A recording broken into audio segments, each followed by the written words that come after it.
Assalamualaikum warahmatullahi wabarakatuh.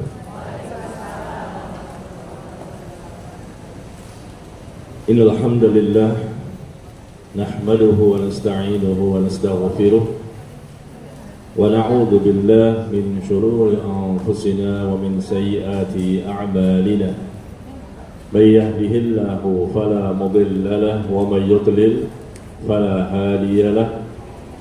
Asyhadu an la ilaha illallah wahdahu la syarika lah wa asyhadu anna Muhammadan abduhu wa rasuluh sallallahu alaihi wa ala alihi wasallam. Ya ayyuhalladzina amanu taqullaha haqqa tuqatih wa la tamutunna illa wa antum muslimun, amma ba'd. Jamaah Bapak Ibu, ikhwan dan akhwat yang berbahagia, kita mulai dengan kalimat syukur kepada Allah Tabaraka wa Ta'ala. Di pagi hari ini alhamdulillah kita kembali bertemu dan melanjutkan kajian kita dari pembahasan hadis arba'in. Hadis yang kita bahas al-haditsus tsani, hadis yang kedua. Ya, masih hadis yang kedua. Hadis ini sudah kita bahas pada pertemuan yang lalu, tapi hari ini kita melanjutkan karena hadis ini panjang dan perlu ada perincian. Khususnya ketika membahas tentang masalah rukun iman. Ya, rukun iman ada 6. Iman kepada Allah, iman kepada malaikat, iman kepada kitab-kitab yang Allah turunkan, iman kepada para nabi yang atau rasul yang Allah utus, iman kepada hari akhir, dan iman kepada qada dan qadar atau takdir yang baik dan takdir yang buruk. Nah, pada kesempatan kali ini kita akan coba membahas rukun iman yang berkaitan dengan iman kepada kitab-kitab. Iman kepada kitab-kitab. Sebetulnya tema ini, rukun iman ini sudah kita pernah pelajari ya ketika masih SD dulu. SD dan SMP kita pernah mempelajari rukun iman ya, tetapi bisa jadi ada yang lupa atau mungkin ada yang kesalahan dan mungkin juga ada tambahan-tambahan yang belum kita ketahui. Ya, sebelum dimulai saya ingin nanya dulu, Bapak Ibu sehat semuanya? Alhamdulillah. Sehatnya zahir dan batin? Alhamdulillah. Zahirnya sehat, batinnya sehat? Masya Allah. Sudah soleh dan soleha semua? Alhamdulillah. Sudah bertakwa semua? Sudah jelas sebagai penghuni surga? Mau masuk surga? Sekarang? Kalau mau sekarang harus mati dulu. Mau mati sekarang? Mau. Masuk surga mau, mati nggak mau. Iya, memang kita nggak berani mati sekarang karena kita belum ada persiapan yang maksimal. Terutama saya, kalau Bapak Ibu mungkin sudah siap ya. Masya Allah, karena amalnya banyak, dosanya sedikit. Betul Bapak Ibu? Alhamdulillah. Baik, mari kita bahas kembali iman kepada kitab-kitab yang Allah turunkan ya. Ternyata Allah menurunkan kitab suci bukan hanya 4. Selama ini kita pahami, yang kita pelajari, Allah turunkan kitab suci yaitu Zabur, Taurat, Injil, dan Al-Quran. Ternyata ada kitab suci lain. Nah, inilah kekurangan yang kita miliki ketika kita belajar dulu waktu masih SD dan SMP tentang rukun iman. Ya, salah satunya ini. Ya, iman kepada kitab-kitab, karena memang kitab itu tidak 1, tidak 4, ternyata banyak sekali. Kenapa? Karena ternyata setiap nabi dan rasul itu memiliki kitab. Setiap nabi dan rasul itu memiliki kitab. Dan kita tahu Rasul itu jumlahnya berapa Ibu-Ibu? Tuh, Rasul jumlahnya 25. Nabi jumlahnya berapa? 25 juga. Udah saya sampaikan pada pertemuan yang lalu, lupa lagi. Jumlah Nabi berapa anak-anak? Jumlah Nabi 124.000. 124.000 Nabi dan 315 Rasul. Saya pernah sampaikan pada pertemuan yang lalu kan, ya mungkin karena sibuk menghafal Al-Quran ya, jadi lupa lagi. 124.000 nabi dan 315 rasul. Yang Allah informasikan kepada kita dalam Al-Quran cuma 25 nabi, ya, 24 rasul.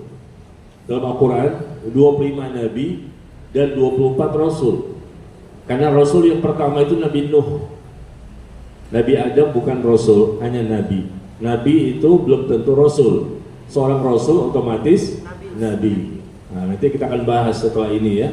Setelah iman kepada kitab, kita masuk iman kepada rasul-rasul yang Allah utus. Jadi karena rasul itu jumlahnya 315 dan nabi berjumlah 124.000 nabi, dan ternyata Allah sebutkan setiap rasul memiliki kitab. Bahkan setiap nabi pun memiliki kitab. Berarti kitab suci itu banyak. Dari mana kita bisa mengetahui? Coba kita buka di surah Al-Hadid. Dalam Al-Quran tercantum informasi itu.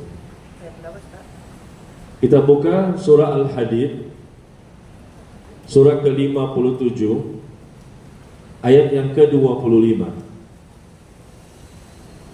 Surah ke-57, ayat yang ke-25. Setiap rasul memiliki kitab. Ya, Allah sebutkan, laqad arsalna rusulana bil bayyinat wa anzalna ma'ahum al-kitab wal mizan. Sesungguhnya kami telah mengutus rasul-rasul kami dengan membawa bukti-bukti yang nyata, dan telah kami turunkan bersama mereka kitab dan neraca keadilan. Ya, Allah katakan kami telah mengutus rasul-rasul kami, rasul-rasul ya, yang kita tahu di hadis jumlahnya 315 rasul. Kami telah mengutus rasul-rasul kami dengan membawa bukti-bukti yang nyata, adanya mukjizat, adanya keterangan-keterangan yang sangat jelas, dan kami turunkan juga bersama mereka kitab dan mizan, ya, kitab suci dan keadilan. Jadi rasul-rasul mendapatkan kitab suci. Nah, rasul jumlahnya 315. Berarti kitab yang Allah turunkan itu bukan hanya 4, tapi 4 itu yang kita ketahui, ya, yang Allah informasikan kepada kita. Ya, jadi jumlah nabi 124.000 dan rasul 315 berdasarkan hadis yang diriwayatkan oleh sahabat Abu Umamah Al-Bahili radhiyallahu an. Hadis ini dikeluarkan oleh Imam Ahmad, Imam Al-Hakim, dan Imam Ibn Hibban. Ya, hadis ini disahihkan oleh Syekh Al-Albani dan para ulama lain. Hadis yang dikeluarkan oleh Imam Ahmad, Al-Hakim, dan Ibn Hibban.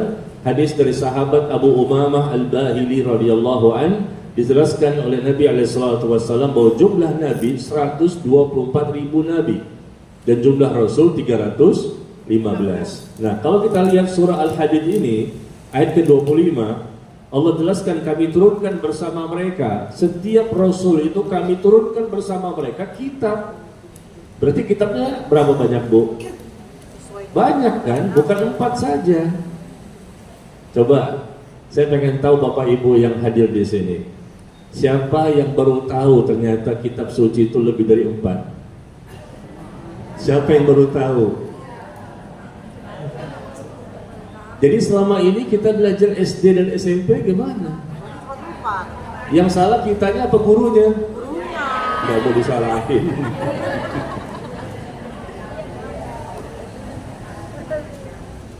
Kemarin kita belajar tentang masalah malaikat ya, malaikat Israel, padahal pencabut nyawa malaikat maut. Nah, itu juga saya termasuk korban juga. Korban juga, dulu kita masih SD kan diajarkan begitu, SMP begitu. Kita tahunya setelah kita besar, baru kita belajar lebih mendalam. Loh, ada ternyata ayatnya, ada hadisnya. Kenapa ini gak disampaikan? Apakah kita belum pernah baca surah Al-Hadid ini? Ibu-ibu pernah nggak baca Al-Hadid 25 ini? Baca tapi nggak mau. Oh, baca. Khatamnya 3 hari sekali.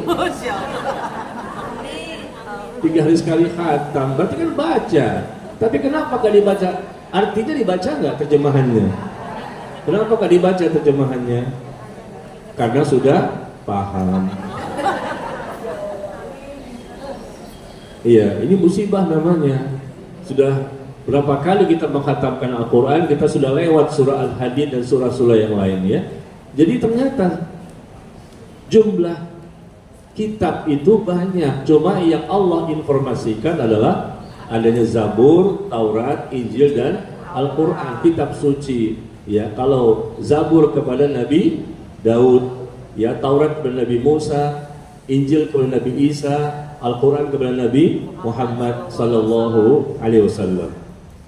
Dan ayat ini menjadi dalil bahwa setiap rasul memiliki kitab, namun kita tidak mengetahui seluruh kitab itu.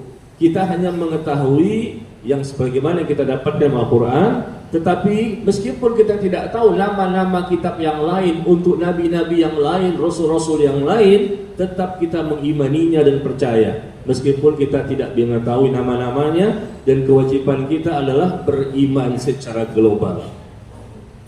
Ya, beriman secara umum. Meskipun kita tidak mengetahui namanya apa Ustaz, kitab suci yang lain, ya nggak tahu. Ya, dan siapa saja nabi-nabi yang lain namanya, kita pun tidak tahu. Karena nabi-nabi itu cuma 25 yang diinformasikan dalam Al-Quran. Padahal nabi ada 124.000 nabi. Tetapi kita meyakini bahwa ada nabi yang lain, ada rasul yang lain. Pertama tadi dalilnya hadis yang saya sampaikan. Bahkan dalam Al-Quran pun Allah menjelaskan di surah An-Nahl, di surah 16, di surah Al-Mu'min ya, coba lihat Al-Mu'min ayat 78, Al-Ghafir, Al-Mu'min, surah 40 ya, surah ke-40 ayat yang ke-78. Allah jelaskan bahwa kami telah mengutus rasul-rasul, ada di antara mereka yang kami informasikan kepada kalian, dan ada juga rasul-rasul dan nabi-nabi yang kami tidak informasikan kepada kalian. Iya, ada Bu? Surah 40 ayat 78, Bapak?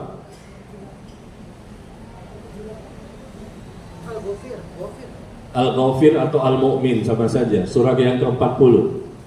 Kami telah mengutus rasul-rasul sebelum engkau, di antara mereka ada yang kami sebutkan namanya, di mana dakwahnya, siapa umatnya, dan seterusnya. Tapi ada juga rasul-rasul yang tidak diinformasikan, betul? Bukan tentang itu, Ustaz. Al-Ghafir. Betul ayatnya? Iya. Al-Ghafir atau Al-Mu'min sama saja, nama suratnya sama ya. Yang penting ayatnya di ayat yang ke-78, betul Bu? Iya. Jadi di sini kita lihat ada yang kami ceritakan kepadamu, ada juga yang kami tidak kisahkan kepadamu kisah-kisahnya. Nabi-nabi yang lain kita nggak tahu di mana dia berdakwah, siapa namanya, bagaimana umatnya, apa nama kitab sucinya. Kita nggak tahu, tapi kita yakini memang ada nabi yang lain. Cuman berapa ya jumlahnya? Kan di Al-Quran cuma 25. Oh ternyata di hadis disebutkan, Rasul mengatakan jumlahnya 124.000 nabi, Rasul 315 Rasul. Ya sudah, kita imani saja. Yang namanya rukun iman itu cukup diimani, diyakini, percaya. Jangan tanya-tanya secara mendetail. Kalau memang informasinya nggak ada, ya sudah, kita nggak bisa memberitahu. Ya, baik. Jadi setiap nabi dan rasul memiliki kitab suci. Ya, coba nanti ibu-ibu pulang ya, tanya kepada suaminya, Mas, Allah turunkan kitab suci itu berapa banyak sih? 4 kata dia.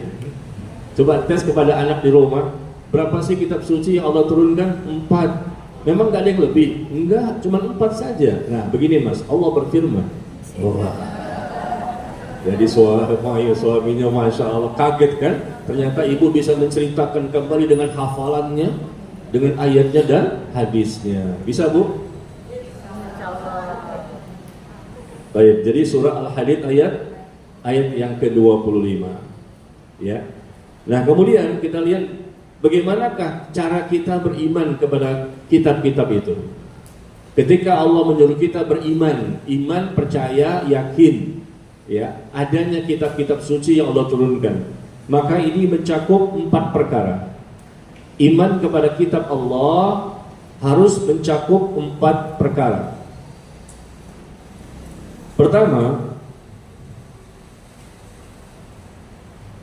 mengimani bahwa turunnya kitab-kitab Allah itu benar-benar berasal dari sisi Allah. Ini yang pertama.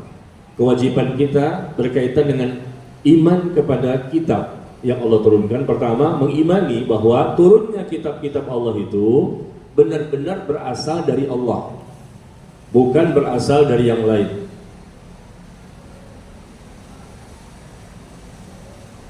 Kitab suci ya. Kitab suci berarti wahyu, bukan perkataan manusia. Taurat itu wahyu, Zabur wahyu, Injil wahyu ya. Al-Quran juga wahyu. Semuanya berasal dari Allah. Yang kedua, iman kepada kitab Allah.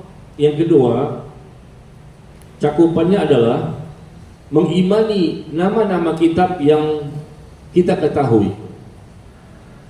Mengimani, percaya dan yakin dengan nama-nama kitab yang kita ketahui namanya, seperti Al-Quran yang diturunkan kepada Nabi Muhammad SAW, Taurat diturunkan kepada Nabi Musa alaihissalam, Injil diturunkan kepada Nabi Isa alaihissalam, dan Zabur diturunkan kepada Nabi Daud alaihissalam. Sedangkan yang tidak kita ketahui namanya, kita imani secara global. Ya, jadi pertama beriman bahwa kitab itu berasal dari Allah. Yang kedua, beriman bahwa nama-nama kitabnya yang kita ketahui maka kita imani. Adapun yang tidak kita ketahui pun kita imani secara global. Kita yakini memang ada kitab yang lain yang memang Allah dan Rasul tidak informasikan kepada kita. Imani nama-nama itu. Jangan sampai di antara kaum muslimin tidak beriman kepada kitab tersebut, maka jadi kufur. Orang muslim kafir, murtad dia.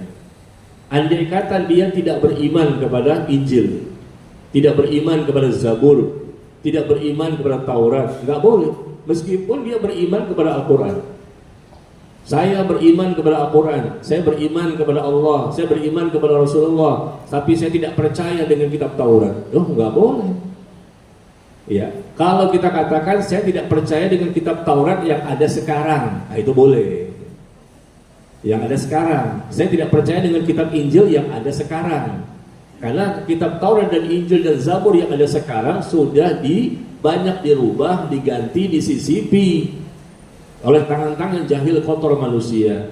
Meskipun masih ada firman Allah di situ. Ya, Alkitab Bible yang dimiliki oleh orang-orang di luar Islam ya. Ya, dan itu semuanya sebetulnya aslinya dari Allah pada waktu itu, di zaman itu. Tapi berganti generasi, kemudian kitab itu disembunyikan oleh tokoh-tokoh mereka karena hasad dan lain-lain untuk kepentingan dunia, lalu dirubah-rubah dan disampaikan kepada umatnya, inilah dari Allah, inilah dari Allah. Padahal bukan seperti itu. Ya, disesuaikan dengan hawa nafsu mereka. Kita mengimani bahwa kitab itu asli, pernah ada di zaman nabinya, tapi di zaman sekarang sudah tidak asli lagi. Yang betul-betul dijaga oleh Allah sampai hari kiamat hanyalah kitab suci Al-Quran. Inna nahnu nazzalna dzikra wa inna lahu lahafizun. Sesungguhnya kami yang menurunkan Al-Quran dan kami juga yang menjaganya.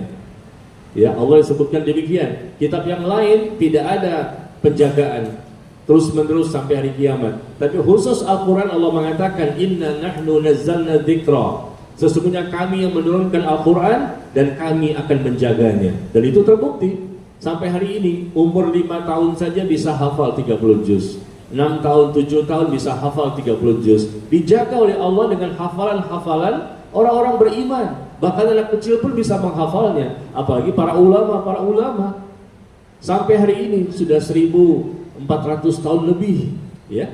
Tapi kalau kitab suci yang lain tidak ada jaminan keasliannya. Tapi kita meyakini bahwa itu memang ya, firman Allah turunkan asli di zamannya, di zaman Nabi tersebut. Tetapi berganti generasi maka terjadilah pergeseran.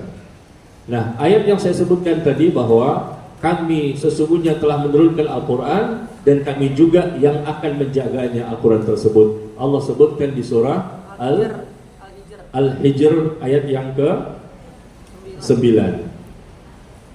Surah Al-Hijr surah ke-15 ya. Surah ke-15 surah Al-Hijr ayat yang ke-9.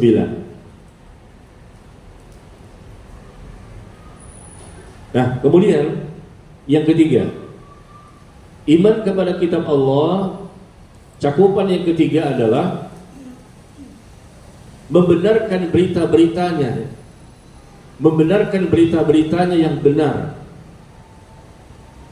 Ya, membenarkan berita-beritanya yang benar dalam kitab-kitab suci tersebut, seperti berita mengenai Al-Quran, berita-berita lain yang tidak diganti atau diubah dari kitab-kitab terdahulu sebelum Al-Quran. Ya, kalau ada di kitab Taurat saat ini yang kita lihat, Zabur atau Bible atau Injil, ternyata cocok dengan isi Al-Quran, maka kita benarkan. Tapi kalau memang bertentangan dengan Al-Quran, maka kita tidak boleh memakainya, tidak boleh membenarkannya. Itu cara kita mengimani, karena sudah ditambah, diganti, dirubah oleh mereka. Jadi kita benarkan berita-berita yang benar, seperti berita tentang Al-Quran.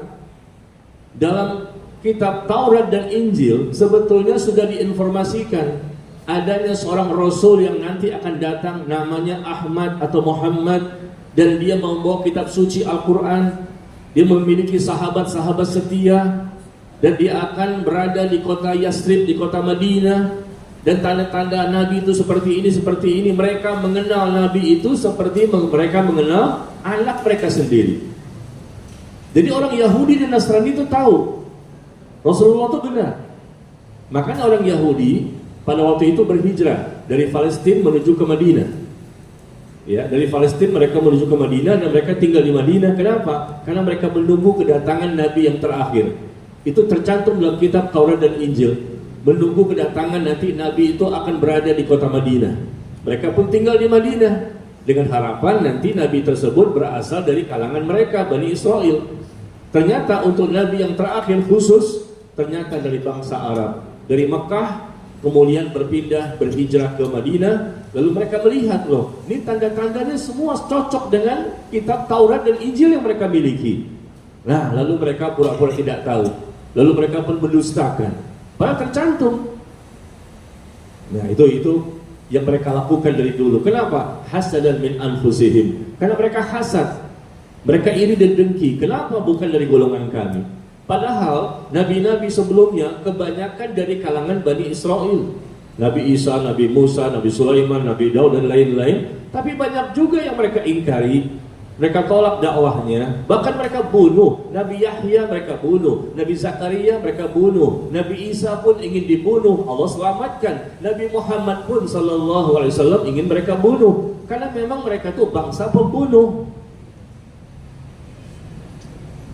Jadi kita gak heran kalau saat ini Palestina, ya, banyak saudara kita yang dibunuh oleh mereka. Mereka dari dulu memang mereka itu bangsa pembantai, bangsa pembunuh. Hatinya tuh tertutup, gelap, hitam, hatinya mati, qalbun mayyit. Karena mereka itu selalu dalam pengingkaran, Allah laknat mereka. Tidak ada hati nurani. Membunuh orang itu seperti membunuh semut, bahkan lebih kecil dibandingkan semut. Tidak ada hati nurani, kasihan bagaimana berdarah-darah, nggak ada seperti itu. Jangankan bangsa lain, bangsa mereka sendiri pun sesama Yahudi mereka bunuh juga dengan kekejaman sadis dan bengis, ya. Nah, seperti itu. Jadi kita dapatkan sampai hari ini masih ada dalam Bible itu, pernah saya baca ya, di kitab Taurat maupun Injil versinya mereka masih ada kalimat-kalimat, dua kalimat syahadat. Ketahuilah bahwa tidak ada Tuhan yang berhak disembah kecuali Allah, dan bahwa Nabi Isa itu utusan Allah. Itu kalimat masih ada sampai hari ini di kitab suci. Masih ada, itu kan berarti benar. Ya, bagaimana Nabi Isa sholat, bagaimana Nabi Isa berwudu, dan lain-lain ada sesuai dengan syariat kita. Nah, selama memang sesuai, maka kita benarkan. Itu caranya. Ya. Nah, Al-Quran sebagai tolak ukur, sebagai hakim yang membenarkan kitab-kitab suci sebelumnya. Kalau bertentangan dengan Al-Quran, berarti kitab suci sebelumnya salah. Karena semua Nabi dan Rasul itu akidahnya satu, agamanya satu, Tuhannya satu. Yang berbeda hanya sedikit masalah syariat saja. Semua Nabi dan Rasul agamanya Islam. Tidak ada Nabi Musa agamanya Yahudi, Nabi Isa agamanya Nasrani. Termasuk saya dulu waktu masih SD diajarkan seperti itu kan. Seakan-akan Nabi itu berbeda-beda agamanya. Saya diajarkan Nabi Musa itu agamanya Yahudi, ya, Nabi Isa agamanya Nasrani, yang Islam itu Nabi yang terakhir. Oh, jadi Allah menurunkan tiga agama dong. Iya, namanya agama Samawi. Agama Samawi itu pelajaran kita dulu masih SD. Masih ingat gak? Agama Samawi ada 3 kata guru agama kita, yaitu Yahudi, Nasrani, dan Islam. Ya Allah, padahal Allah tidak pernah menurunkan agama yang lain. Hanya Islam satu-satunya. Nabi Adam semua, Nabi dan Rasul agamanya Islam. Dan itu ada dalam Al-Quran ayatnya, ada di hadis juga. Kenapa kita banyak salah dulunya ya? Kita banyak salah belajarnya dulunya. Sampai-sampai agama para nabi pun kita salah dalam memahami karena kita tergantung kepada guru yang mengajar. Nah, kita jarang untuk membaca langsung Al-Quran atau hadisnya, atau kita belajar lagi kepada banyak guru yang lain. Bisa jadi guru ini pun ternyata juga punya keterbatasan. Padahal Allah mengatakan inna dina indallahil Islam. Sesungguhnya agama yang ada di sisi Allah hanyalah Islam, kata Allah dalam Al-Quran. Barang siapa mencari agama selain Islam, maka nanti di akhirat dia akan termasuk orang yang merugi, nggak akan diterima agamanya. Dan kata Nabi sallallahu alaihi wasallam dalam hadis yang dikeluarkan oleh Imam Al-Bukhari, al-anbiya ikhwatun li'allatin ummahatuhum syatta wa dinuhum wahid. Para nabi itu bersaudara, kata Nabi.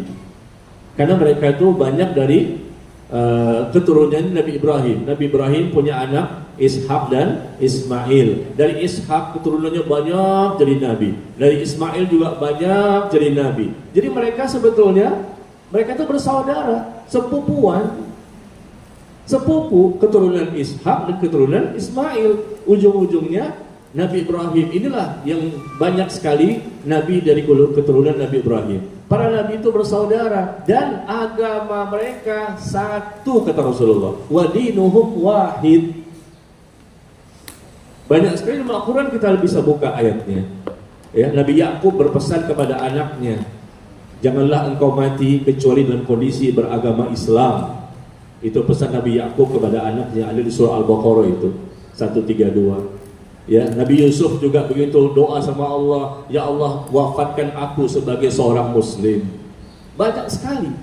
Nah, ini jadi agama samawi, agama yang berasal dari langit, agama yang Allah turunkan. Ya, kita belajar dulu 3 agama. Seakan-akan berarti Yahudi itu dari Allah, Nasrani juga agama dari Allah. Padahal tidak. Ya, agama cuma satu yang berasal dari Allah. Dan kalau kita belajar akidah dan agama secara benar, ternyata penamaan agama-agama selain Islam itu hasil rekayasa manusia. Yang berasal dari pencipta langit dan bumi, pemilik dunia dan akhirat, hanya satu nama agama, yaitu Islam. Ya, nah demikian. Jadi agamanya satu, kitab sucinya berbeda-beda, akidahnya satu, semuanya mengajarkan tauhid la ilaha illallah. Ya, jadi poin ketiga ini, kita beriman kepada kitab Allah berarti kita membenarkan berita-berita yang benar, seperti berita mengenai Al-Quran. Al-Quran nanti akan datang, ya, sebagai kitab suci yang terakhir dengan Nabi yang terakhir. Nah, sekarang coba kita lihat dalam Al-Quran ya. Ibu buka Bapak di surah Al-A'raf 100 berapa itu ya? Al-A'raf 157. Di surah Al-A'raf surah ke-7 ayat 157. Allah menjelaskan di situ bahwa nama Nabi Muhammad SAW itu tercantum namanya, nama Nabi yang terakhir dalam Taurat dan Injil. Betul? Bapak Ibu jangan buka Al-Quran kalau sudah hafal. Yang buka itu yang belum hafal. Ya. Kelihatannya kan di sini rata-rata sudah hafal ya. Sudah hafiz dan hafizah. Ada Al-A'raf 157? Tapi bukan tentang Iya, ada di situ dijelaskan bahwa Allah jelaskan dalam Taurat dan Injil. iya namanya Namanya siapa di sini? Nabi Muhammad. Namanya Nabi Sallallahu Alaihi Wasallam. Ada dalam Taurat dan Injil. Ada dalam kitab Taurat dan Injil. Dan mereka mengenal Rasul itu seperti mengenal anaknya sendiri. Coba lihat Al-Baqarah 146. Ya'rifunahu kama ya'rifuna abna'ahum. Mereka mengenal Nabi itu seperti mereka mengenal anak mereka sendiri. Al-Baqarah 146. Coba lihat, benar gak? Yang cepat bu, seperti hitung duit. Orang-orang yang telah Taurat dan Injil ya. Betul? Iya, mereka mengenal Rasulullah seperti mereka mengenal anak mereka sendiri. Jadi berita udah ada sebetulnya di zaman dahulu.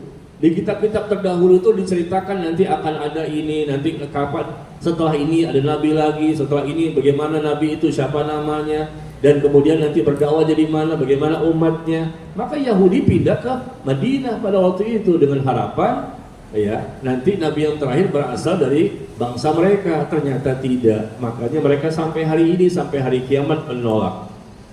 Ya, tidak banyak di antara mereka yang mau mengikuti Islam. Kebanyakan mereka menolak karena hasad, kata Allah. Allah jelaskan alasannya itu dalam Al-Quran juga. Karena hasad. Padahal nabi-nabi sebelumnya dari kalangan mereka tolak juga, mereka ingkar juga, mereka durhaka juga. Bahkan mereka bunuh nabi-nabi di kalangan mereka. Ya. Baik, jadi sebetulnya sudah ada di kitab-kitab terdahulu. Nah sekarang saya mau tanya kepada Bapak Ibu, siapa yang bisa jawab saya kasih hadiah? Hadiah udah siap nih. Paspor untuk umroh. Oh bukan, saya pikir paspor. Siapa cepet-cepetan ya? Saya kasih bocoran. Di mana posisi ayat bocorannya? Ayat itu ada dalam Al-Quran. Iya pasti.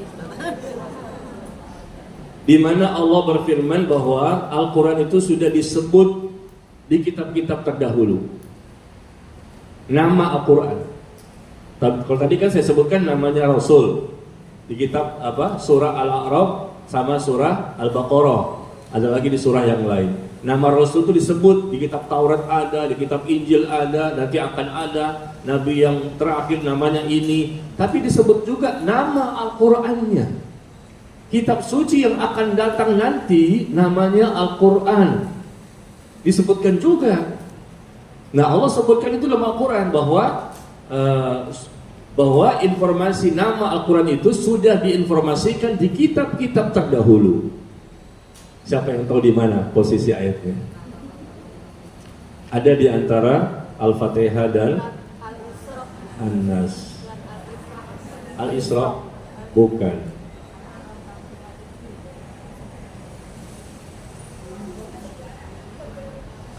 Asy-Syu'ara bukan. Nggak dengar? Tadi Asy-Syu'ara ayat berapa? Asy-Syu'ara 100? Iya, betul sebetulnya Asy-Syu'ara ini. Cuman ayatnya 196. Tadi sebutnya 192 ya. Dekat-dekat gak tuh? Benar. Asy-Syu'ara 196. Allah mengatakan wa innahu lafi zuburil awwalin. Dan sungguh Al-Quran itu sudah disebut kata Allah dalam kitab-kitab orang yang terdahulu. Sudah disebut-sebut nama kitab suci Al-Quran itu. Dulu di masa Nabi Musa, di zaman Nabi Isa, nabi-nabi sebelumnya sudah diinformasikan dalam kitab suci bahwa nanti kitab yang terakhir namanya Al-Quran. Mereka udah tahu nama nabinya Nabi Muhammad sallallahu alaihi wasallam. Mereka udah tahu. Masya Allah ya, meskipun belum ada di zaman mereka. Ya kan kita nggak, ini masalah gaib ya. Tapi kata Allah di surah Asy-Syu'ara surah ke-26 ayat 196 ya. Asy-Syu'ara 196 Allah sebutkan bahwa dan sungguh Al-Quran itu sudah disebut dalam kitab-kitab orang yang terdahulu ya. Ustaz Afwan. boleh mengumumkan ada mobil menghalangi, ada mobil umahat menghalangi jalan masuk rumah orang. Mana itu? Kamu pulang langsung. Assalamualaikum warahmatullahi wabarakatuh.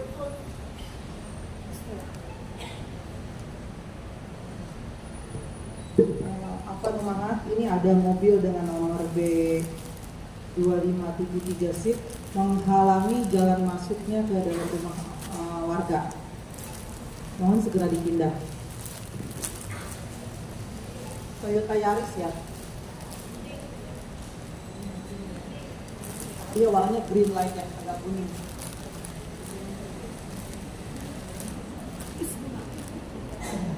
Ini apa nih, Bu? Sajadah. Ada ya. Nah, tadi ibu yang bisa jawab maunya sajadah atau tas?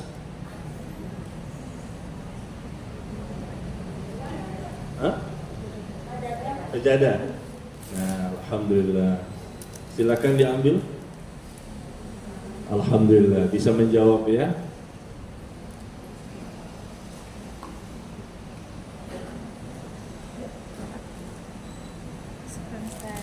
Wah, kayaknya belum jadi ibu deh. Ya, masih muda. Kayaknya hafizah tuh. Karena tadi menjawab dengan hafalannya, masya Allah. Iya, nanti kunci mobil belakangannya. Kuncinya saja. Ya, demikian. Jadi Asy-Syu'ara 196 ya. Nah inilah jadi sikap kita dalam mengimani kitab-kitab Allah ini adalah membenarkan berita-berita yang benar ya, yang ada dalam kitab-kitab terdahulu selama itu memang tidak bertentangan dengan Al-Quran, karena Al-Quran itu fungsinya sebagai muhaimin ya. Sebut lagi Ustaz. Karena Al-Quran itu fungsinya sebagai muhaiminan, bukan calon wakil presiden, bukan. Tapi sebagai muhaimin itu Allah yang mengatakan, loh, bukan saya. Kita kan sedang belajar ini, bukan sedang pemilu, bukan sedang kampanye. Coba lihat di surah Al-Maidah ayat ke-48. Al-Maidah ayat ke-48. Wa anzalna ilaikal kitab bil haqq musaddiqan lima baina yadayhi minal kitab wa muhaiminan alaihi. Wa muhaiminan, kata Allah, kami telah turunkan kepadamu Al-Quran ya. Al-Maidah ayat ke-48. Kami turunkan kepadamu Al-Quran dengan membawa kebenaran ya, membenarkan apa yang sebelumnya. Al-Quran membenarkan kitab-kitab suci sebelumnya. Memang ada kitab suci itu ya, yaitu kitab-kitab yang diturunkan sebelumnya, dan Al-Quran itu sebagai muhaimin terhadap kitab-kitab sebelumnya itu. Al-Quran membenarkan adanya keberadaan kitab suci sebelum Al-Quran, dan Al-Quran pun sebagai muhaimin terhadap kitab-kitab sebelumnya. Apa artinya? Muhaimin di sini al-hakim, yang memutuskan benar tidaknya isi kitab-kitab terdahulu, benar tidaknya standarisasinya, filternya, ya, hakimnya yang menentukan benar tidaknya adalah Al-Quran. Berdasarkan hal ini, maka tidak dibolehkan mengamalkan hukum apapun dari hukum-hukum kitab terdahulu kecuali yang benar dan diakui oleh Al-Quran. Kalau masalah tauhid sama semua, tidak ada perbedaan. Akidah sama semua. Yang berbeda biasanya sedikit masalah syariat ya. Syariat di nabi-nabi terdahulu yang bisa jadi di nabi yang terakhir berbeda. Tapi juga ada persamaan beberapa. Dan persamaan itu dibenarkan dan disyariatkan oleh nabi yang terakhir. Contohnya saum Daud, puasa Nabi Daud, sehari puasa, sehari tidak, sehari puasa, sehari tidak. Kan itu kayaknya kebiasaan ibu lah ya. Masya Allah, begitu. Kalau Senin Kamis sih gak level kok Ustaz, Masya Allah. Nggak level lagi Senin Kamis, levelnya puasa Nabi Daud. Nah itu kan puasa Nabi Daud, tapi Nabi yang terakhir merekomendasikan, berarti boleh. Termasuk puasa Asyura. Kapan Asyura? Tanggal 10 Muharram.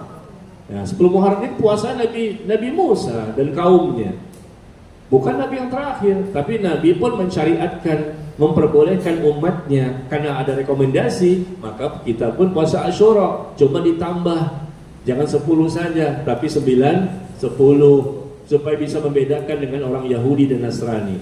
Karena Yahudi dan Nasrani hanya berpuasa tanggal 10 saja. Maka Rasul inginkan umatnya juga 9, 10. Dan selama memang ada rekomendasi dan pembenaran dari Nabi yang terakhir dengan syariatnya yang terakhir, maka kita boleh mengikuti apa yang dari orang-orang terdahulu. Tapi selama tidak dibenarkan dan tidak ada contoh, tidak ada dalil, maka tidak boleh kita mengikuti syariat dari nabi-nabi terdahulu. Ya, demikian ya. Nah, kita balik lagi, membenarkan berita-berita yang benar seperti berita mengenai Al-Quran, akan ada nanti Al-Quran ya, namanya Al-Quran, kitab suci tersebut, berita-berita tentang adanya Rasul, siapa namanya, bagaimana umatnya, dan itu ada. Kalau saat ini Bapak Ibu kita buka kitab Bible, masih ada nama Nabi Muhammad itu masih ada, yang asli yang bahasa Ibrani. Kitab Kidung pasal 15 ayat yang ke-9. Kalau kita beli yang terjemahan di Gramedia, nggak ada, sudah dirubah artinya. Kita cek ke bahasa Inggrisnya, sudah dirubah artinya. Tapi kita cek ke bahasa Ibraninya, ada Muhammadin, Muhammad yang mulia. Nggak bisa ngelak mereka, meskipun sudah banyak dirubah-rubah. Karena terjemahan itu Indonesia berasal dari bahasa Inggris. Bahasa Inggris dari bahasa Ibrani. Ya, nah kita cek kemana? Aslinya bukan bahasa Ibrani, Nabi Isa bukan berbicara dengan bahasa Ibrani. Kalau kita jelas-jelas bahasa Arab itu memang bahasa Arab yang ada pada waktu itu, dari Allah bahasa itu, dan memang bangsa Arab pun seperti itu, ya, berbahasanya, tetapi memang bahasa Quran lebih baik, lebih indah, ya. Tapi kalau bahasa Nabi Isa bukan Ibrani, jadi bahasa aslinya pun memang sudah tidak ada.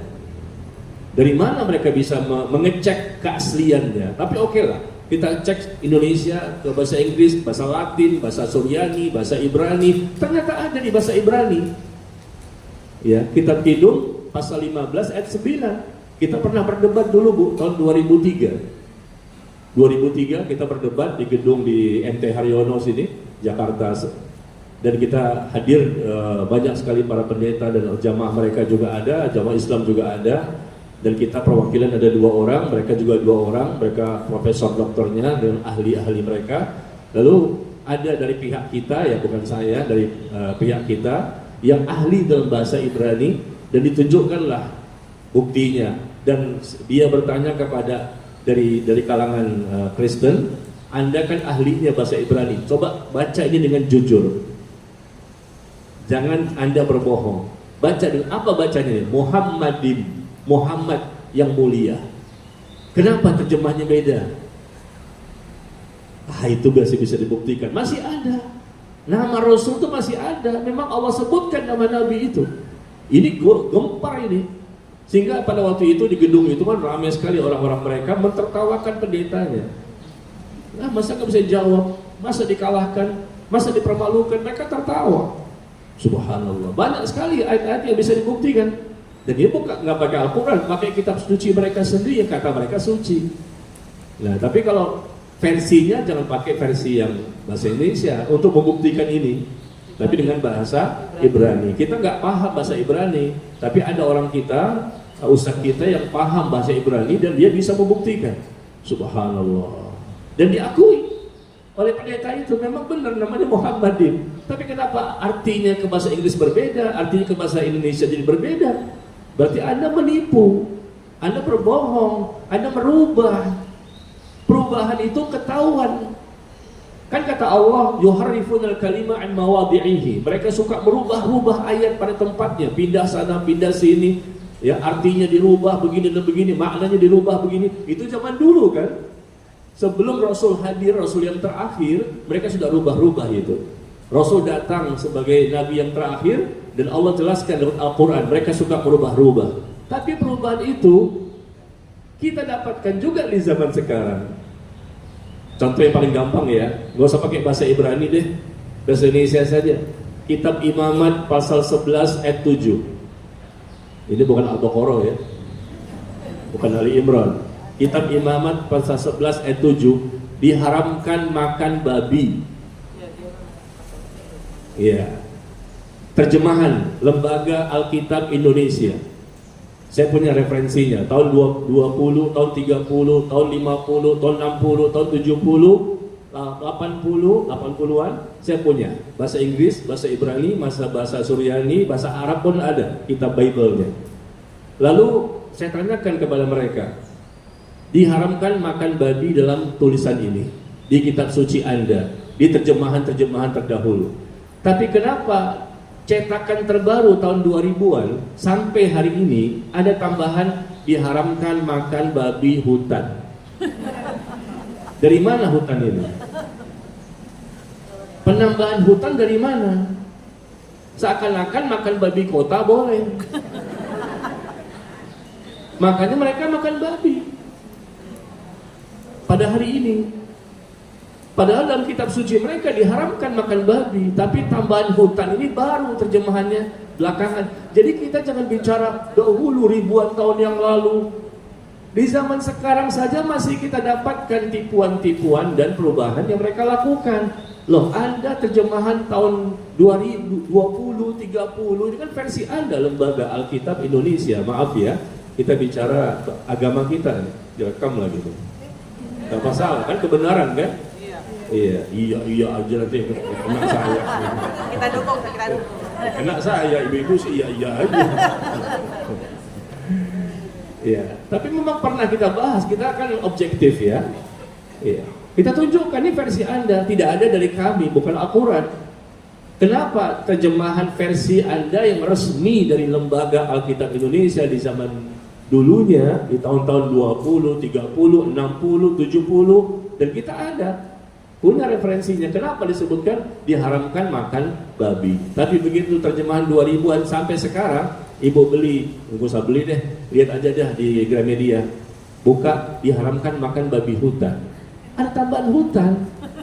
Dari mana? Kan nggak boleh menambah-nambah. Allah menyebutkan mereka suka merubah-rubah, dirubah-rubah di zaman dahulu. Di zaman sekarang pun mereka rubah-rubah juga, tapi ketahuan. Iya. Makanya standar kita tuh Al-Quran. Al-Quran dikatakan diharamkan makan babi. Nabi Ibrahim pun mengatakan, ya ketika beliau mendapatkan wahyu dari Allah dan nabi-nabi setelahnya, diharamkan makan babi.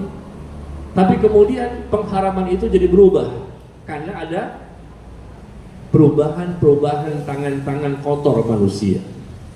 Nah, contoh seperti inilah yang banyak sekali didapatkan dalam Bible, Taurat, yang mereka cocok-cocokkan dengan hawa nafsu mereka.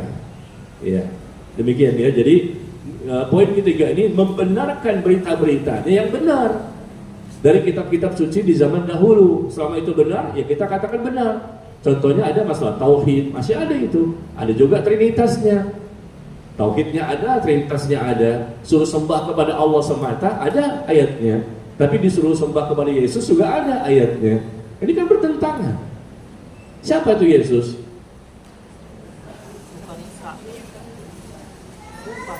Yang mereka anggap sebagai Tuhan. Nah, ini satu lagi ya, mohon maaf kita agak sedikit membahas agama orang lain, nggak apa-apa kan ya, supaya perbandingan gitu loh Bu, ya. Iya aja. Nanti kena saya. Iya Ustaz, bagus, terus. Ini dia tahu Ustaz, dia tahu, Ibu tahu saya yang dipanggil.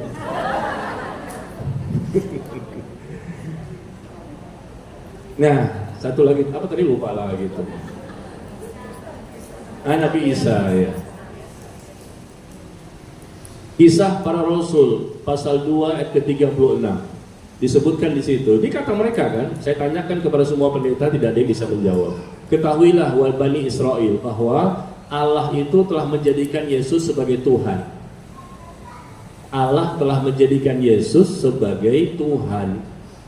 Jadi Yesus itu sebagai Tuhan dijadikan Tuhan oleh Allah. Allah sebagai apa? Tuhan juga. Nah, Yesus jadi Tuhan dijadikan oleh Allah. Berarti kan yang lebih kuat siapa? Allah. Ya Allah. Berarti Yesus itu awalnya bukan Tuhan.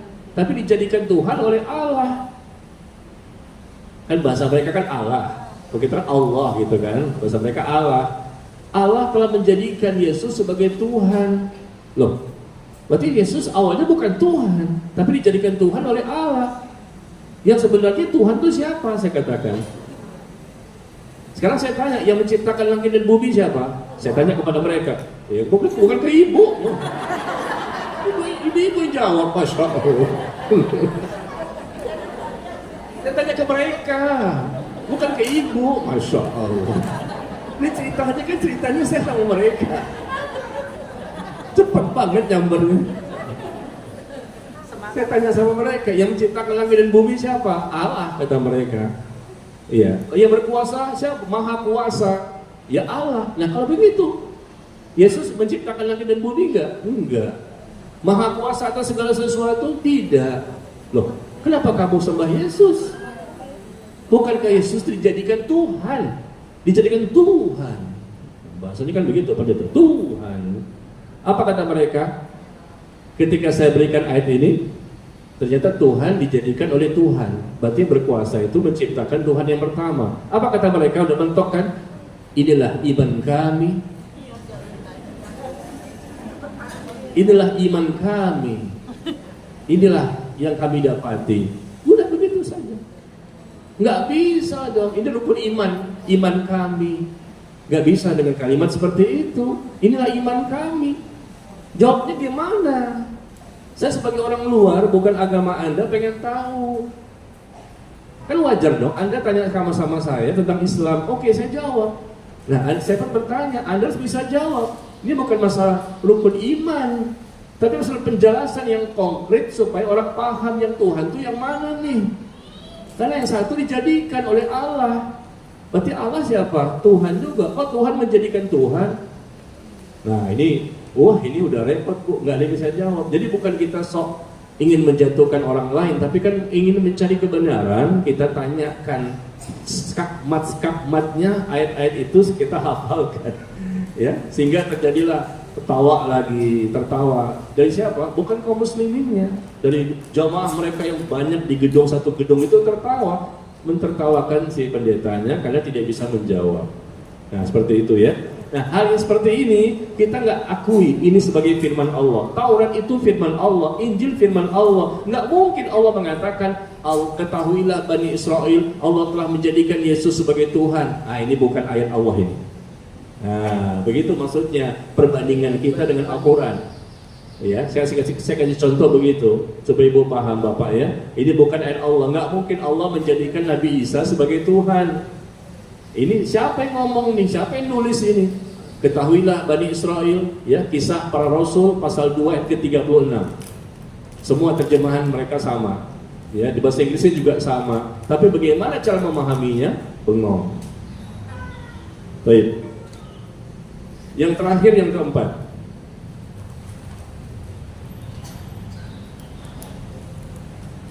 Iman kepada kitab Allah.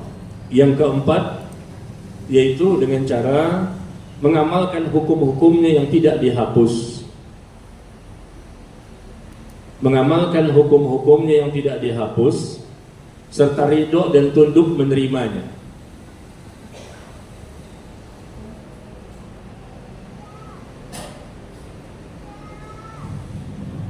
Cara beriman kepada kitab, ya, yang keempat ini adalah mengamalkan hukum-hukumnya yang tidak dihapus. Ya, dalam Al-Quran hukum-hukumnya tidak dihapus, serta ridho dan tunduk menerimanya, baik kita mengetahui hikmahnya ataupun tidak.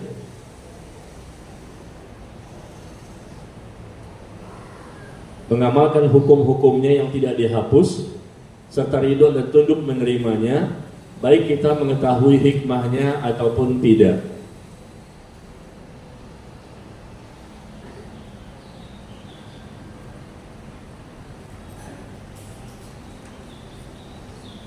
Apakah ada hukum-hukum yang dihapus? Ada dalam Al-Quran. Ya, tapi ayatnya tidak dihapus, hukumnya saja yang dihapus. Contoh Bu, ketika Bapak Allah turunkan ayat tentang masalah khamr, 3 tahapan. Pertama, khamr turun ayat tentang khamr itu banyak mudaratnya meskipun ada manfaatnya. Ya. Jadi Allah mengharamkan khamr dengan tahapan, tidak langsung haram, enggak begitu. Ya, tujuannya nanti akan diharamkan, tapi Allah dengan tahapan proses untuk memperbaiki hambanya. Karena khamr itu di zaman itu sudah seperti minum air putih. Setiap rumah itu ada khamr bergentong-gentong. Tiap hari minumnya khamr biasa itu. Kalau langsung diharamkan, dikhawatirkan mereka tidak siap. Maka Allah turunkan ayat hukum yang pertama, ya, meninggalkannya lebih baik. Mudaratnya lebih besar meskipun ada manfaatnya. Nah, turun lagi ayat yang kedua. Hukumnya berubah. Jangan kamu minum khamr ketika kamu akan sholat, sehingga kamu tidak paham nanti tentang apa yang kamu baca. Ya. Wala taqrabus shalah wa antum sukara. Ya, jangan kamu dekati sholat ketika kamu sedang mabuk, sehingga kamu nggak paham tentang apa yang kamu baca. Ya, jadi kalau mau sholat jangan ketika sedang mabuk, sadar baru sholat. Khusus ketika itu. Nah, turun lagi ayat ketiga, betul-betul pengharaman total sampai hari kiamat. Barulah pada waktu itu gentong-gentong air itu, gentong-gentong khamr ini yang ada di masing-masing rumah dipecahkan sehingga Madinah pada waktu itu banyak sekali air yang tergenang. Ya, di jalan-jalan itu, di rumah-rumah banyak tergenang karena air itu dipecahkan karena isinya khamr semua. Nah, dengan tahapan ayatnya nggak dirubah, ada dalam Al-Quran kita baca, cuma hukumnya yang dirubah. Ya, awalnya boleh, kemudian awalnya lagi nggak boleh, kemudian jangan minum ketika akan sholat, ya, ketika kamu sedang mabuk, dan kemudian baru pengharaman. Sama seperti riba, riba juga ada proses-proses untuk memperbaiki manusia ini. Nah, seperti itu maksudnya. Jadi mengamalkan hukum-hukumnya yang tidak dihapus, ya, yang tidak dihapus. Berarti yang terakhir ini yang kita pakai, pengharaman mutlak sampai hari kiamat. Demikian ya. Ada 4 poin ini. Inilah cara kita beriman kepada kitab-kitab yang Allah turunkan kepada kita. Mengimani bahwa kitab itu berasal dari Allah. Yang kedua, mengimani nama-nama kitab itu juga, ya, kita imani nama-namanya sesuai kita ketahui. Kita nggak tahu nama-nama yang lain, tapi tetap kita imani secara global saja. Jadi kitab suci itu banyak ya, karena ternyata dalam surah Al-Hadid tadi disebutkan bahwa setiap Rasul Allah berikan kitab, setiap Nabi bahkan diberikan kitab, ya. Jadi kitab itu banyak. Yang ketiga, membenarkan berita-beritanya yang benar, yang tidak dirubah-rubah atau diganti-ganti. Yang keempat, mengamalkan hukum-hukumnya. Inilah kewajiban kita sebagai seorang Muslim. Nah, yang terakhir, bagaimana kita lihat sikap manusia terhadap kitab yang Allah turunkan. Bagaimana sikap manusia ini terhadap kitab yang Allah turunkan? Ternyata mereka terbagi menjadi 3 golongan. Manusia terbagi menjadi 3 golongan dalam menyikapi kitab samawi. Kalau disebut kitab samawi, benar Bu, Bapak, kitab samawi, kitab yang berasal dari langit. Karena kitabnya banyak. Tapi nggak boleh ngomongnya agama samawi. Agama cuma satu. Semua nabi dan rasul agamanya Islam. Tapi ngomong kitab samawi boleh. Kitab yang berasal dari Allah, yang Allah turunkan dari langit dengan wahyu dari Allah Tabaraka wa Ta'ala. Bagaimana manusia menyikapi kitab-kitab yang Allah turunkan ini? Ternyata mereka terbagi menjadi 3 golongan. Golongan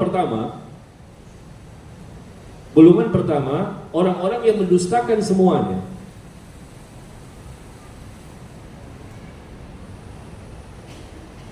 Ini golongan yang pertama dalam menyikapi kitab-kitab yang Allah turunkan. Golongan yang pertama ini mendustakan semuanya. Mereka tidak percaya. Mereka ini musuhnya para rasul dari kalangan orang-orang kafir, orang-orang musyrik, ya. Satu pun kitab yang diturunkan oleh Allah mereka tidak percaya. Ini golongan pertama, ini paling parah nih. Karena memang mereka tidak percaya kepada Allah. Bagaimana bisa percaya kepada kitabnya? Nah, golongan kedua adalah orang-orang mukmin yang beriman terhadap seluruh rasul dan kitab yang diturunkan kepada mereka. Nah, ini golongan yang benar. Orang-orang mukmin, orang-orang beriman yang beriman terhadap seluruh rasul yang Allah utus dan juga beriman kepada kitab, semua kitab yang diturunkan kepada para rasul tersebut.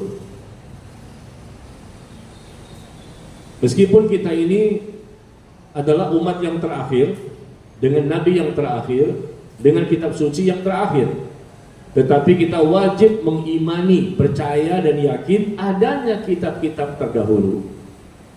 Ya, kita tidak boleh mendustakan. Memang kita tidak boleh mengikuti kitab terdahulu. Ya, kita ikuti Al-Quran. Tetapi kita wajib mengimani ada.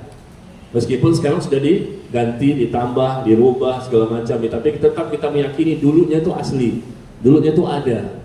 Jadi kita tahu cuma 4 namanya ya. Nah, ini sikap orang-orang beriman.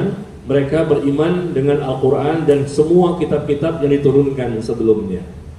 Golongan ketiga yang terakhir yaitu orang Yahudi dan Nasrani.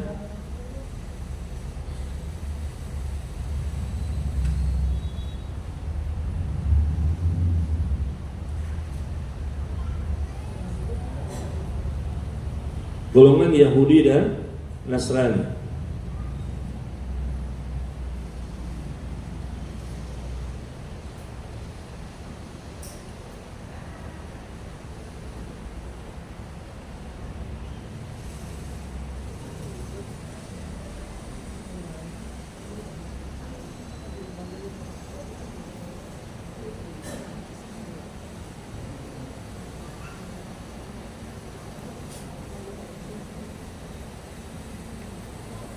Golongan Yahudi dan Nasrani ini golongan ketiga dan orang-orang yang mengikuti mereka.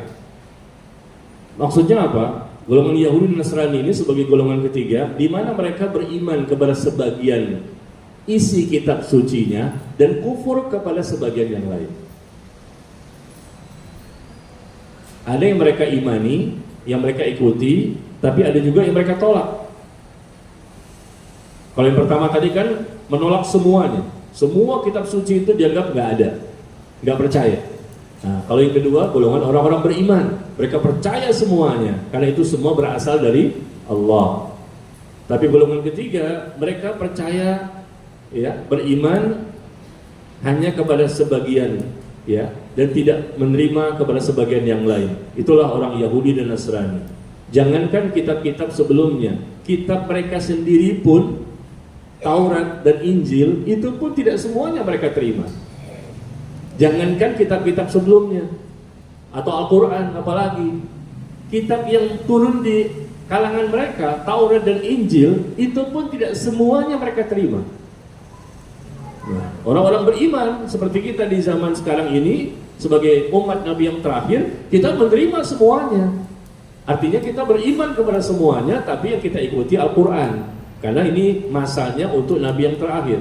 Tapi kalau ada Yahudi dan Nasrani, Al-Quran untuk masa akan datang mereka tolak, kitab-kitab sebelumnya pun mereka tolak, dan kitab yang sekarang di masa mereka, di zaman itu, mereka pun pilih-pilih, ada yang mereka terima, ada yang mereka tolak. Tahu dari mana? Allah yang menyatakan demikian. Coba lihat ayatnya di surah Al-Baqarah ayat ke-91. Al-Baqarah 91.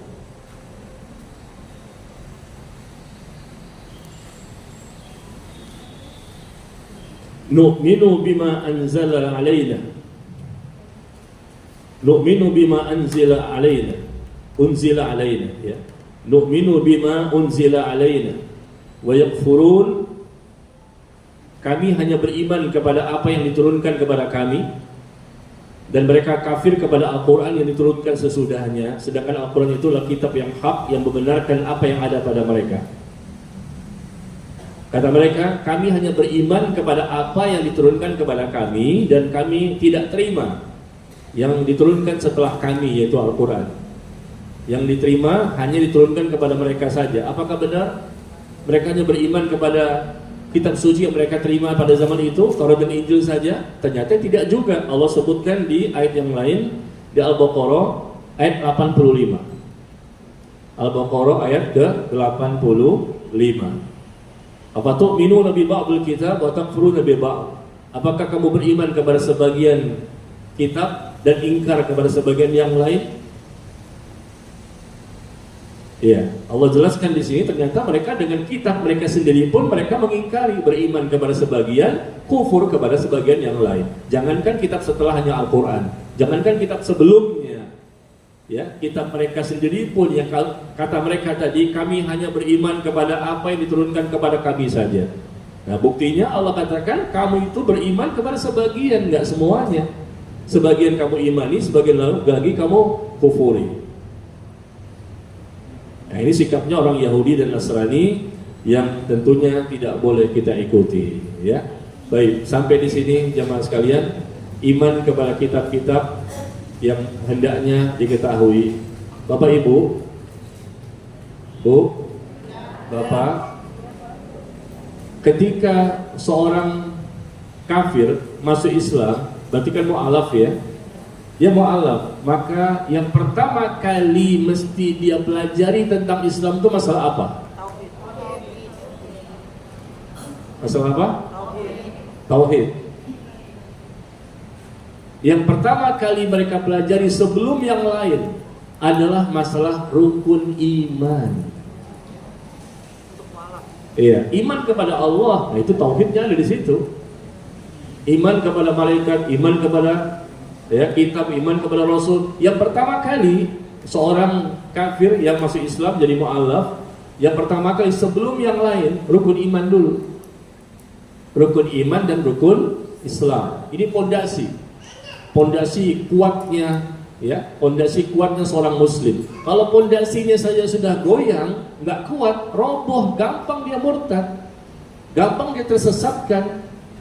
Ya, ada pintunya bagus, ya, jendelanya bagus, ya, lantainya bagus, tapi pondasinya nggak kuat, bisa ambruk itu. Bangunan yang megah, ya, itu nggak bermanfaat semua. Begitulah seorang muslim, kalau sudah rukun imannya nggak bagus, rukun Islamnya juga nggak bagus, bagaimana bisa dikatakan muslim lagi?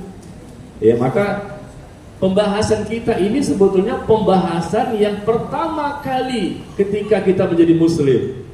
Tapi ternyata, maaf, kita masih banyak belum tahu.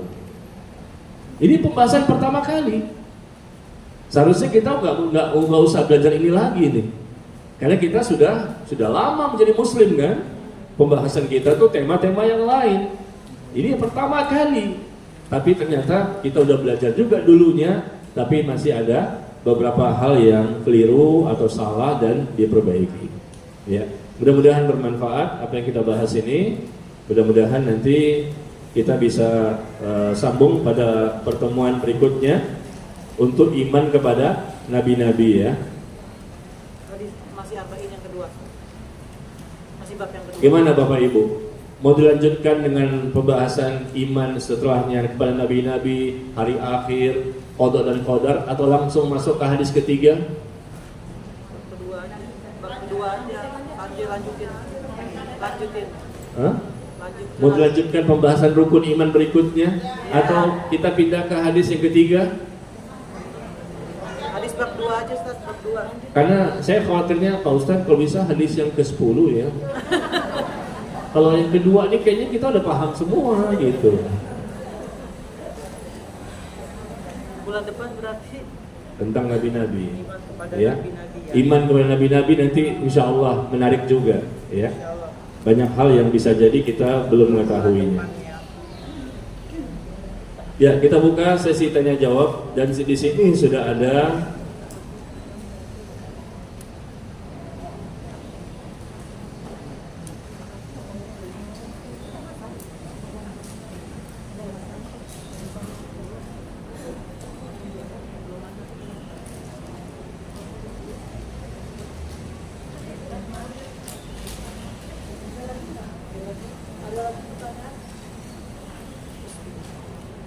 ya, pertanyaan pertama ya.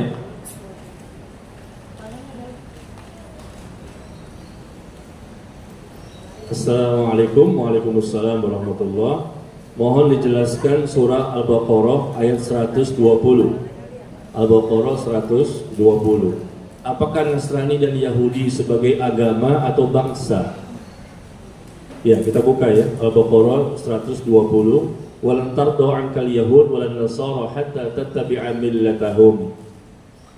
Ya, dan orang-orang Yahudi dan orang Nasrani tidak akan rela kepadamu sebelum engkau mengikuti agama mereka, millah mereka. Walan tardu ankal yahud walan nasara. Sekali-kali tidak akan. Allah mengatakan demikian. Orang Yahudi dan Nasrani selamanya tidak akan ridho kepadamu sampai kamu mengikuti millah mereka. Ya, mengikuti agama mereka. Ya begitulah. Ya, konsekuensinya sebagai seorang muslim akan dimusuhi oleh yang lain. Tapi kita wajib bersabar ya. Dan kita dakwahi mereka dengan baik. Kita bergaul dengan mereka. Tapi kalau mereka memusuhi kita, andai kata mereka menzolimi kita, ya tentunya ya, atau bahkan mengusir kita dari kampung halaman atau membantai kaum muslimin, ya tentunya kita tidak boleh diam. Ya, kita harus mempertahankan diri, bahkan kita boleh untuk membunuh mereka di medan perang. Seperti yang terjadi di Palestina ya, bukan di Indonesia. Di Indonesia kita tidak boleh menzolimi mereka, ya karena mereka pun tidak menzolimi kita. Jadi masalah Al-Baqarah 120 ini adalah informasi dari Allah loh, bukan dari saya ini. Allah yang mengatakan bahwa orang Yahudi dan Nasrani tidak akan rela kepadamu, tidak akan ridho selama-lamanya sampai kamu masuk ke agama mereka. Makanya mereka berusaha untuk menjadikan kita murtad, menjadikan kita mengikuti agama mereka dengan berbagai macam cara. Kalaupun tidak keluar dari Islam, minimal kita nggak paham tentang Islam dan tidak juga mengamalkan Islam. Kalaupun nggak keluar, paling tidak minimal seperti itu, nggak paham dan tidak mengamalkan. Tapi tujuan akhir mereka adalah memurtadkan kaum muslimin dan pindah ke agama mereka. Ya, na'udzubillah min dzalik. Segala macam cara mereka lakukan, tetapi Allah Maha Kuasa atas segala sesuatu dan mereka tidak akan mungkin berhasil. Apakah Nasrani dan Yahudi sebagai agama atau bangsa? Nah ini menarik ya, kita bahas Yahudi dulu. Ibu dan bapak sekalian yang berbahagia, dulu itu namanya Bani Israel. Israel itu adalah sebutan lain untuk Nabi Yakub. Nabi Yakub itu punya gelarnya Israel, artinya hamba Allah. Dua kali Allah menyebutkan Nabi Yakub dengan Israel dalam Al-Quran. Dua kali. Pertama di surah Ali Imran, yang kedua di surah Maryam ya. Pertama di surah Ali Imran, yang kedua di surah Maryam. Surah Ali Imran ayat berapa Bu? Ada yang tahu? Di surah Ali Imran ayat keberapa Allah menyebutkan Nabi Yakub dengan Israel?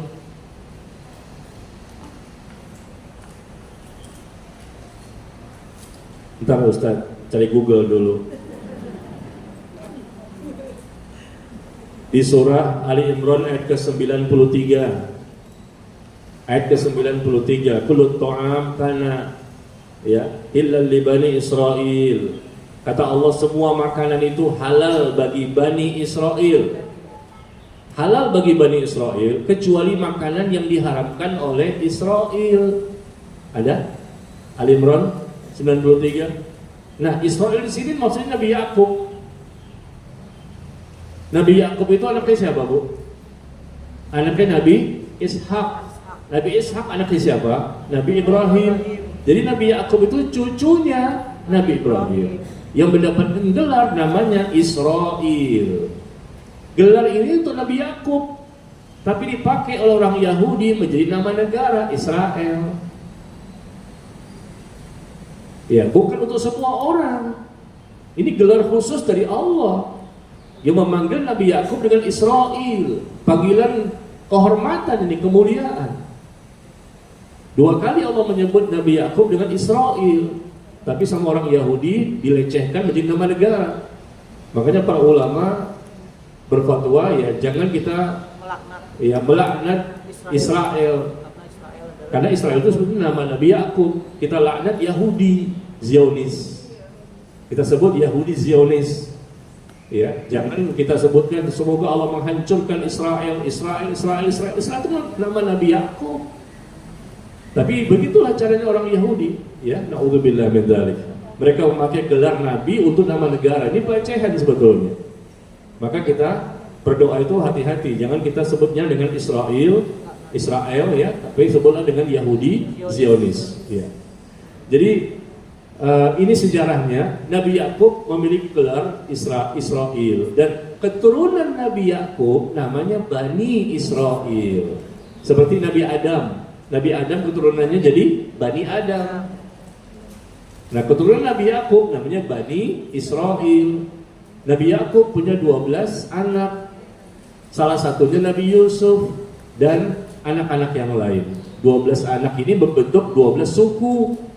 Ya, 12 suku yang besar. Ya. Nah, ringkasnya adalah semua mereka muslim, semua agamanya Islam. Dan Nabi Yakub pun berpesan kepada anak cucunya agar mereka menjadi muslim setelah beliau meninggal dunia. Coba lihat Al-Baqarah. Saya selalu sandarkan dengan dalil ya. Al-Baqarah di ayat 132. Al-Baqarah 132.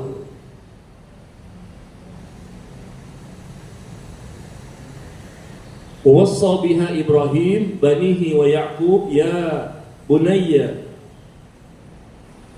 baniya inna Allah astafa lakumud din fala tamutunna illa wa antum muslimun. Ya, Al-Baqarah 132. Dan Ibrahim mewasiatkan ucapan itu kepada anak-anaknya. Ibrahim mewasiatkan ucapan itu kepada anak-anaknya. Demikian pula Yakub. Nabi Yakub juga mewasiatkan kepada anak-anaknya. Apa itu? Wahai anak-anakku, sesungguhnya Allah telah memilih agama ini untukmu. Dan jangan kamu mati kecuali dalam kondisi menjadi seorang Muslim. Islam semua agamanya. Nabi Ibrahim berpesan kepada anaknya Nabi Ishak dan Nabi Ismail. Nabi Yakub ini cucunya. Nabi Yakub juga berpesan kepada anak-anaknya, jangan sampai kamu mati melainkan sebagai seorang Muslim. Ya, mereka agamanya Islam, tidak ada Yahudi, tidak ada Nasrani. Semuanya Muslim. Nah, mulai kapan ada Yahudi ini? Mulai ada Yahudi di zaman Nabi Musa. Di zaman Nabi Musa, jadi kan Bani Israel itu panjang ya. Di zaman Nabi Yakub ada Nabi Yusuf dan terus ya banyak sekali nama-nama. Nabi Daud, Nabi Sulaiman dan seterusnya. Semuanya Islam, ini Bani Israel, keturunannya Nabi Yakub. Nah, di zaman Nabi Musa juga termasuk Bani Israel. Dan ada orang-orang yang berdusta, mengingkari, durhaka dan dilaknat oleh Allah, yang selalu menentang. Dan mereka lah orang-orang Yahudi. Orang Yahudi yang awalnya bukan nama, tapi maksudnya bukan nama agama, ya, tapi menjadi nama agama. Orang-orang yang suka menentang perintah dari Nabi Musa alaihissalam. Ya, asal muasalnya nama Yahudi itu awalnya bukan nama agama, tapi menjadi nama agama. Ya, jadi mereka ini orang-orang yang suka menentang, suka mengingkari apa yang telah diajarkan oleh Nabi Musa kepada kaumnya.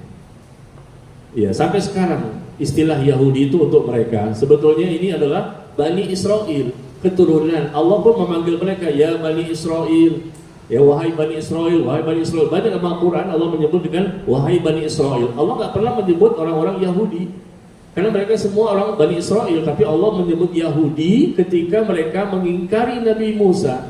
Lalu mereka juga mengingkari Nabi Isa. Lalu mereka mengingkari Nabi Muhammad Sallallahu Alaihi Wasallam.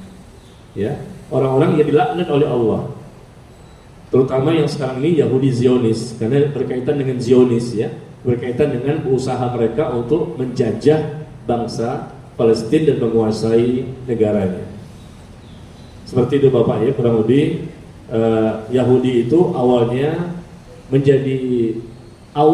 cuman orang-orang yang menentang, lalu menjadi nama suku, menjadi nama agama dan menjadi nama bangsa. Luar biasa tuh Yahudi, ta'assubnya kepada nama Yahudi itu luar biasa. Asal muasalnya nggak ada itu, tidak menjadi nama agama, tapi menjadi nama agama, menjadi nama suku, menjadi nama bangsa. Bangsa Yahudi, agamanya Yahudi, sukunya Yahudi. Kalau kita kan enggak, bangsa Indonesia, agamanya Islam, sukunya Jawa. Kan beda semua ini. Bangsa Indonesia, agama Islam, sukunya Jawa, Sunda. Kalau Yahudi enggak, semuanya serba Yahudi. Bangsa Yahudi, agamanya Yahudi, sukunya pun Yahudi. Saking ta'assubnya luar biasa, fanatiknya mereka, berbangga-bangganya dengan keyahudiannya. Iya. Mana ada setahu saya tidak ada di di agama yang lain seperti itu. Nasrani ya bangsanya bangsa, bukan bangsa Nasrani. Cuma namanya agama Nasrani, bangsanya tidak, sukunya tidak, tetap sukunya Batak, sukunya Ambon. Ya, tapi kalau Yahudi semuanya serba Yahudi. Ya, itu ya. Kalau Nasrani ini juga sama ya, asal muasalnya bukan nama agama, tapi orang-orang yang membantu menolong Nabi Isa, pengikut-pengikut setianya Nabi Isa, yang menolong Nabi Isa dalam berdakwahnya, ya. Nah kemudian terjadilah pergeseran, ya setelah Nabi Isa diangkat ya, oleh Allah ke langit, lalu Nasrani itu kan pertolongan ya. Nasoro, pertolongan. Dan mereka menolong Nabi Isa dalam dakwahnya. Tapi lama-lama menjadi nama agama.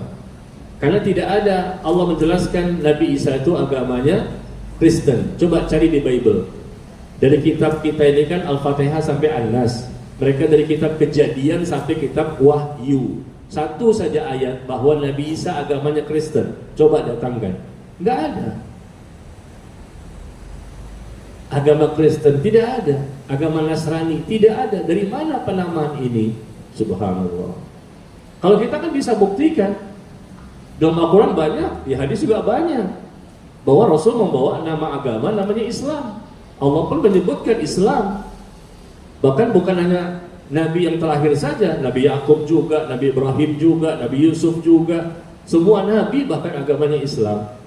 Ya, coba tunjukkan kepada kita di Bible atau di Taurat, di Injil bahwa Nabi Isa atau Yesus itu membawa suatu agama namanya Kristen. Mana contohnya? Gak ada, gak pernah ada. Jangankan di kitab kita Al-Quran, di kitab mereka pun tidak ada. Jadi memang dibuat-buat.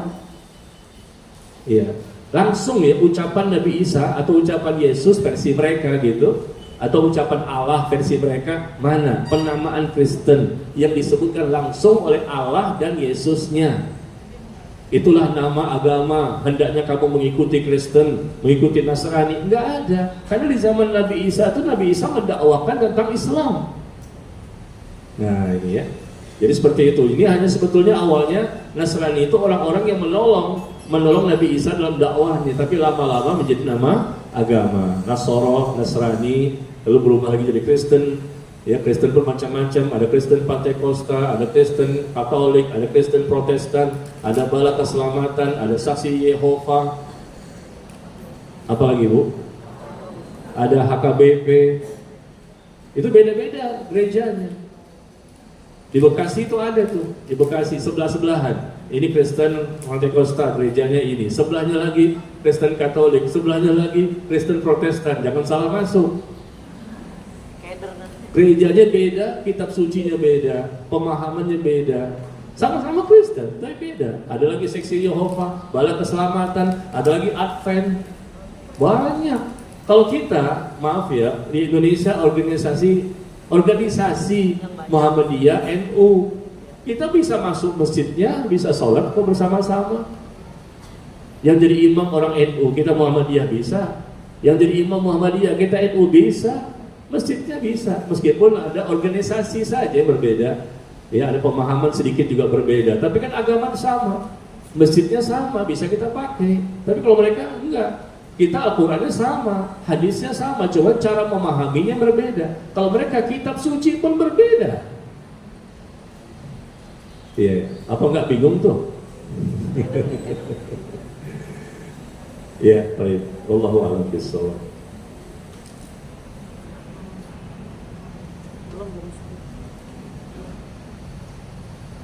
Pak Ustadz, apa hukumnya bila kita memakai sepatu yang berasal dari kulit babi? Ngapain sih repot-repot, ya Allah.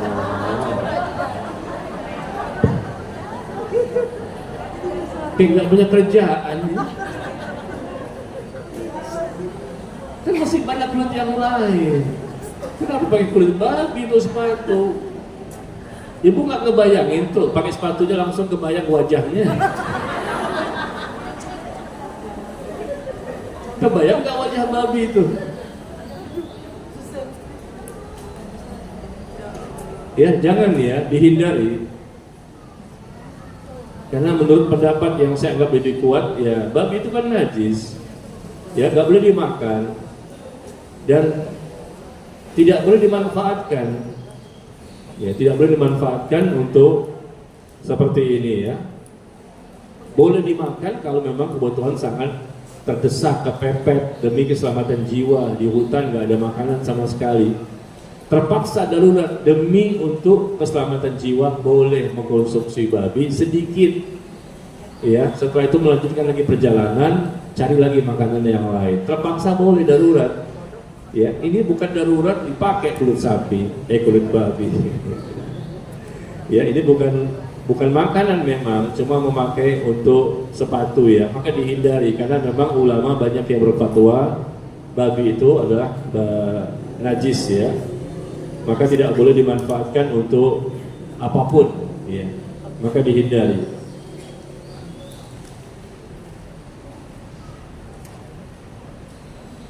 Pak Ustadz, usia saya di atas 50 tahun, berniat akan belajar memakai niqab, cadar. Apakah masih mendapatkan pahala sunnah? Karena sudah tidak cantik lagi, Ustaz.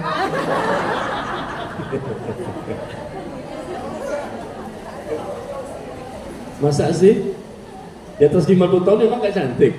Mana contohnya di sini? Saya pengen lihat. Mana 50 ke atas, mana di sini contohnya? Wah, cantik. Cuma angkat tangan yang 50 tahun ke atas. Kayak 25. Kayak 25. Masya Allah. Siapa bilang gak cantik? Saya terfitnah. Contoh hafalan. Cantiknya ibu-ibu tuh karena pakai jilbab. Coba buka jilbabnya, rambutnya putih semua. Iya Pak, uban semua kan? Kalau kita kan ketahuan ubannya jelas ya, jenggotnya, rambutnya. Kalau ibu-ibu kan dengan jilbab itu kelihatan kayak 25 aja tuh, nggak naik-naik dari dulu. Tapi begitu dibuka, kok putih semua?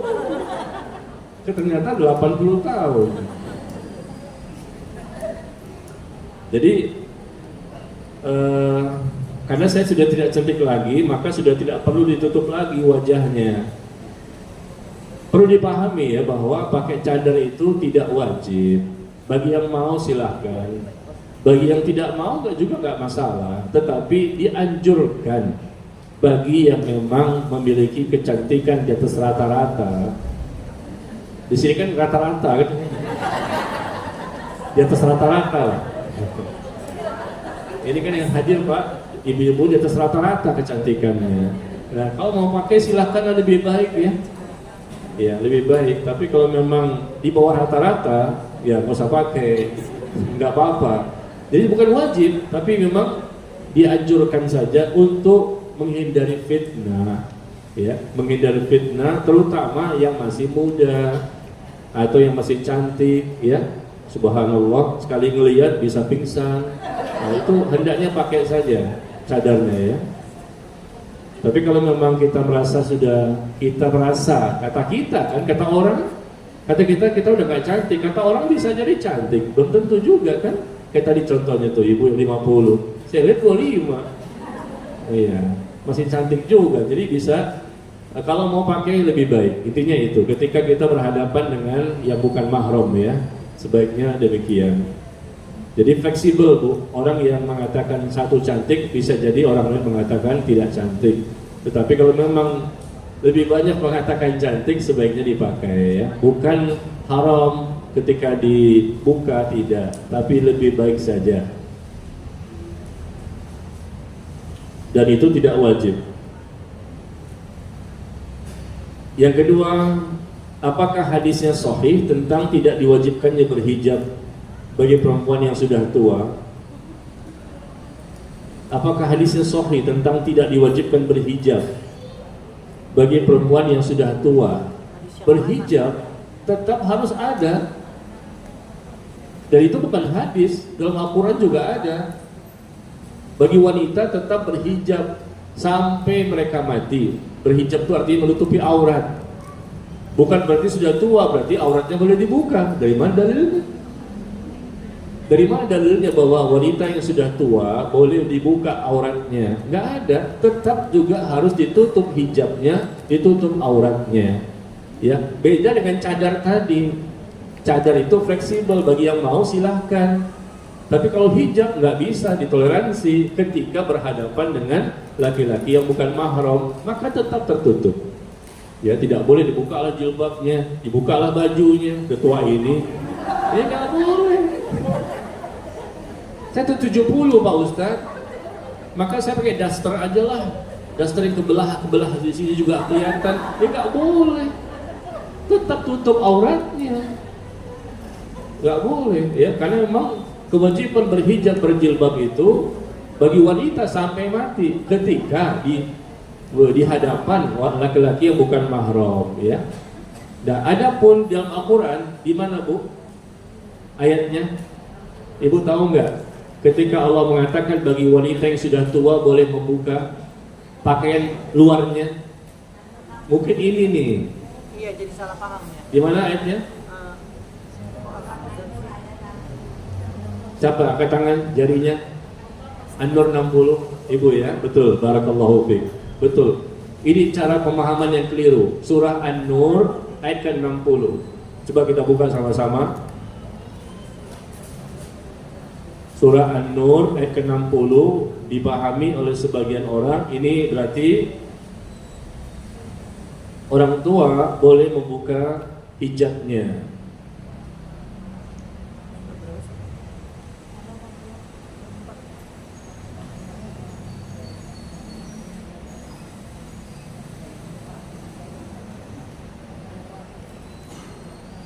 Para perempuan tua kan kalau cantik dari kain.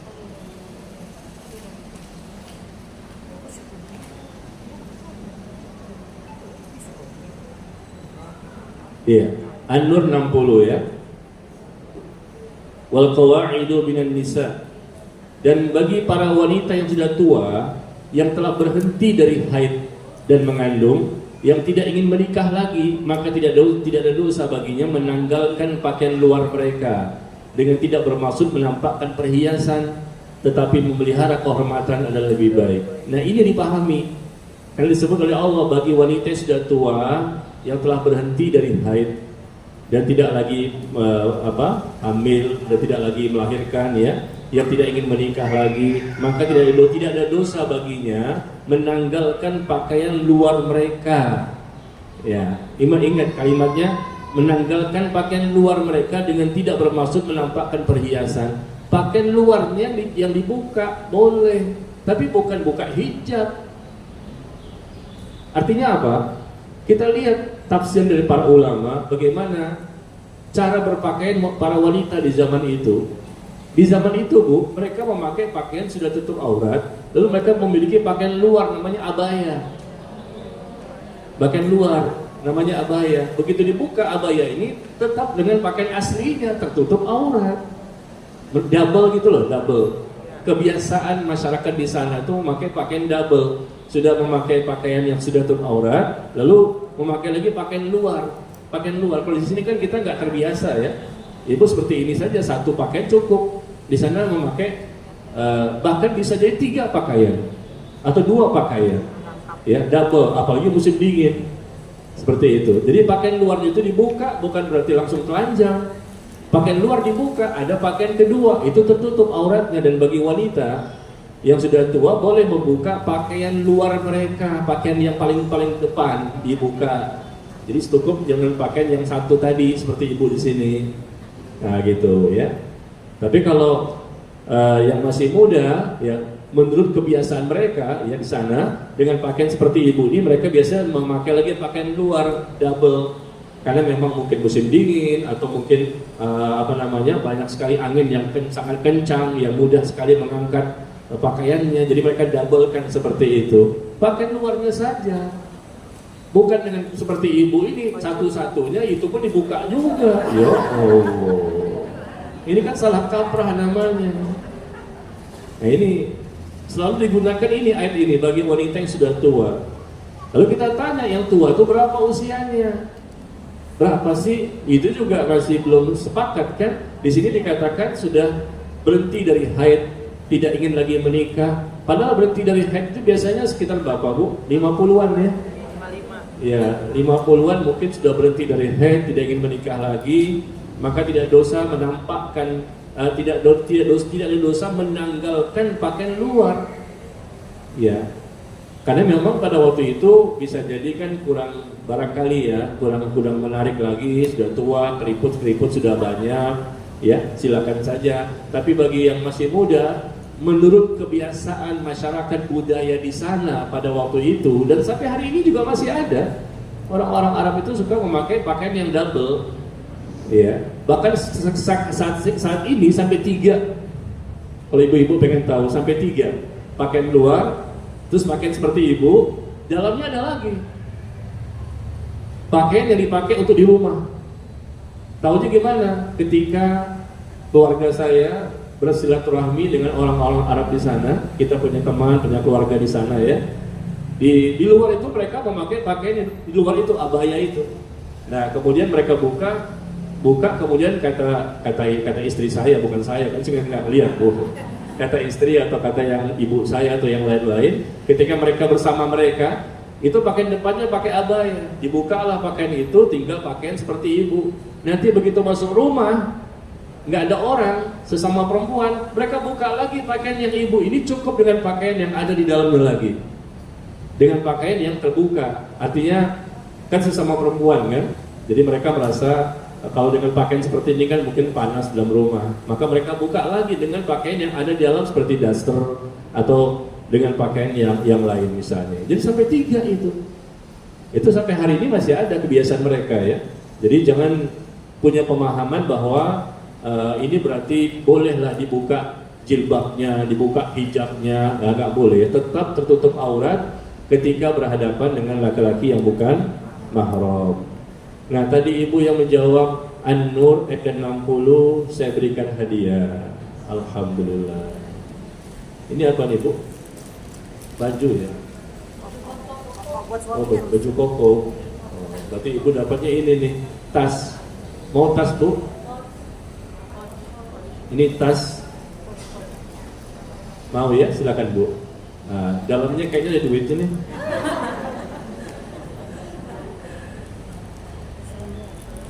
Tolong Bu.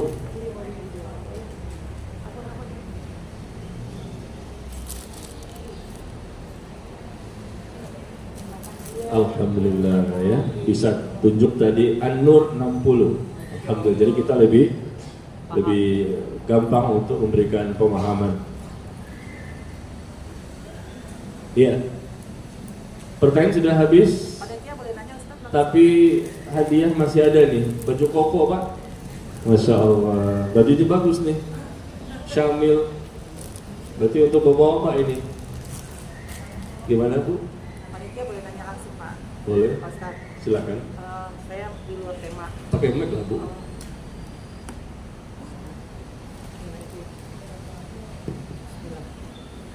Begini Ustaz, kemarin itu kan ada fatwa dari MUI mengenai zakat untuk memboikot produk-produk yang pro dengan Zionis Yahudi. Dari sudut pandang syariat itu bagaimana Ustaz? Apakah jatuhnya diharamkan atau bentuknya hanya himbauan, dan sebagai umat ini kita harus bersikap bagaimana Ustaz? Itu Ustaz. Jazakallahu khairan. Iya, wa iya. Iya, ini pertanyaan yang selalu ditanyakan di mana-mana saat-saat ini ya. Di mana pengajian pertanyaan sama, yaitu bagaimana sikap kita tentang memboikot.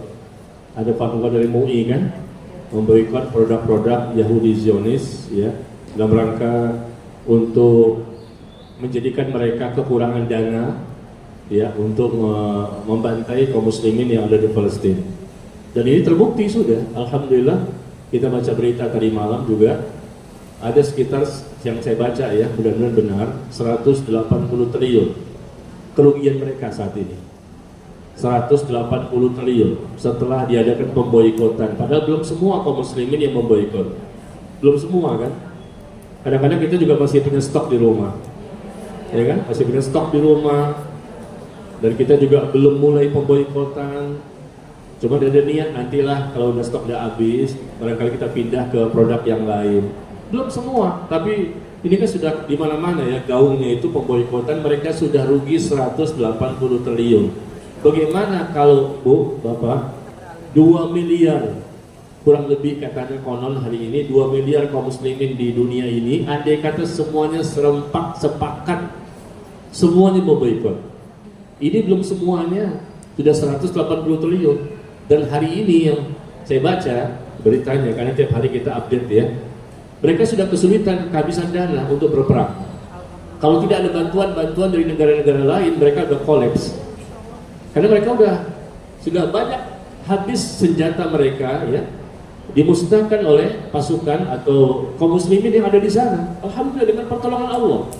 Banyak sekali kejadian-kejadian yang aneh-aneh. Tiba-tiba senjata itu ditembakkan balik lagi ke mereka. Siapa yang menggerakkan ini? Dan bahkan lebih aneh lagi, mereka membunuh sesama mereka. Secara logika ya, peperangan kita sering dengar di mana-mana, tapi kok ini aneh. Sering terjadi, ya insya Allah dia bukan bohong, ya. Memang Allah sering kali menunjukkan tanda-tanda kekuasaannya di sana. Sama dulu seperti di Afghanistan, ketika berperang dengan Uni Soviet. Begitu juga, mereka bertemu dengan orang yang berjubah putih besar, dan akhirnya mereka menyerah kalah. Itu di Afghanistan dulu. Di Palestina juga demikian. Tiba-tiba pasukan itu menyerah dan angkat tangan semuanya, sehingga kaum muslimin bisa menangkap mereka dan bisa mendapatkan ghanimah yang banyak. Ketika ditanya, kenapa kamu menyerah?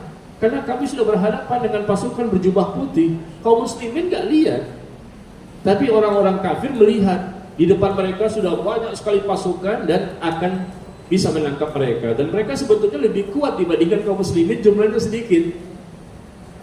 Kaum muslimin jumlahnya sedikit, tapi mereka kaum muslimin nggak melihat adanya malaikat-malaikat yang sedang berada di depan orang-orang kafir tersebut. Akhirnya mereka orang kafir yang jumlahnya lebih banyak, senjatanya lebih kuat, menyerah, kalah, dan itu menjadi ghanimah, rampasan perang. Ditangkaplah senjata itu. Semakin hari semakin banyak mereka kalah. Alhamdulillah dengan pertolongan Allah, doa-doa kita diijabah. Ya. Kalau betul-betul tanpa pertolongan dari negara-negara yang lain, sudah lama kemarin-kemarin mereka udah kalah.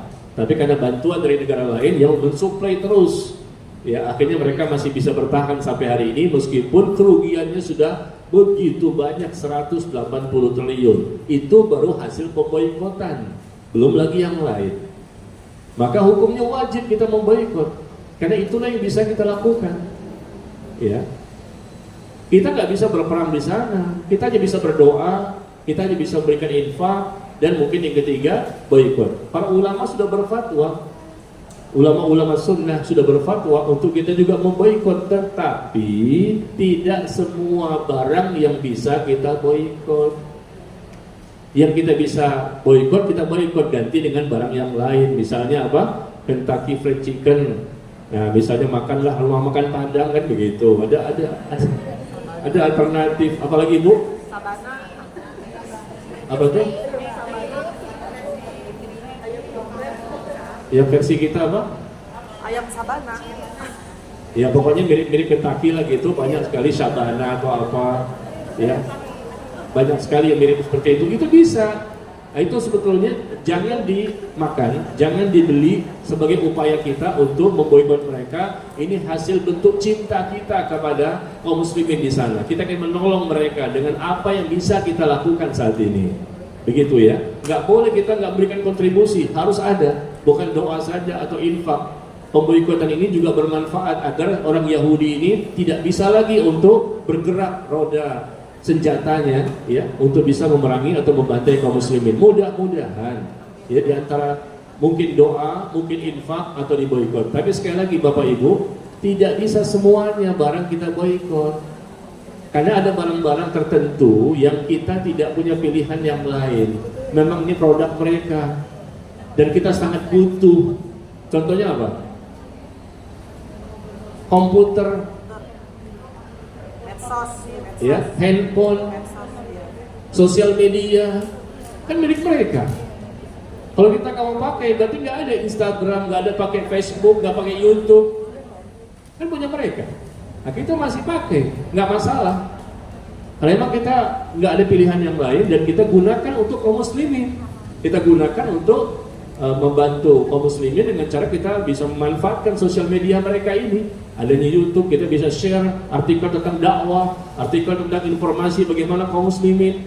Ya, kita bisa berikan pemahaman-pemahaman yang benar. Jadi kita manfaatkan yang punya mereka ini untuk kemaslahatan kita.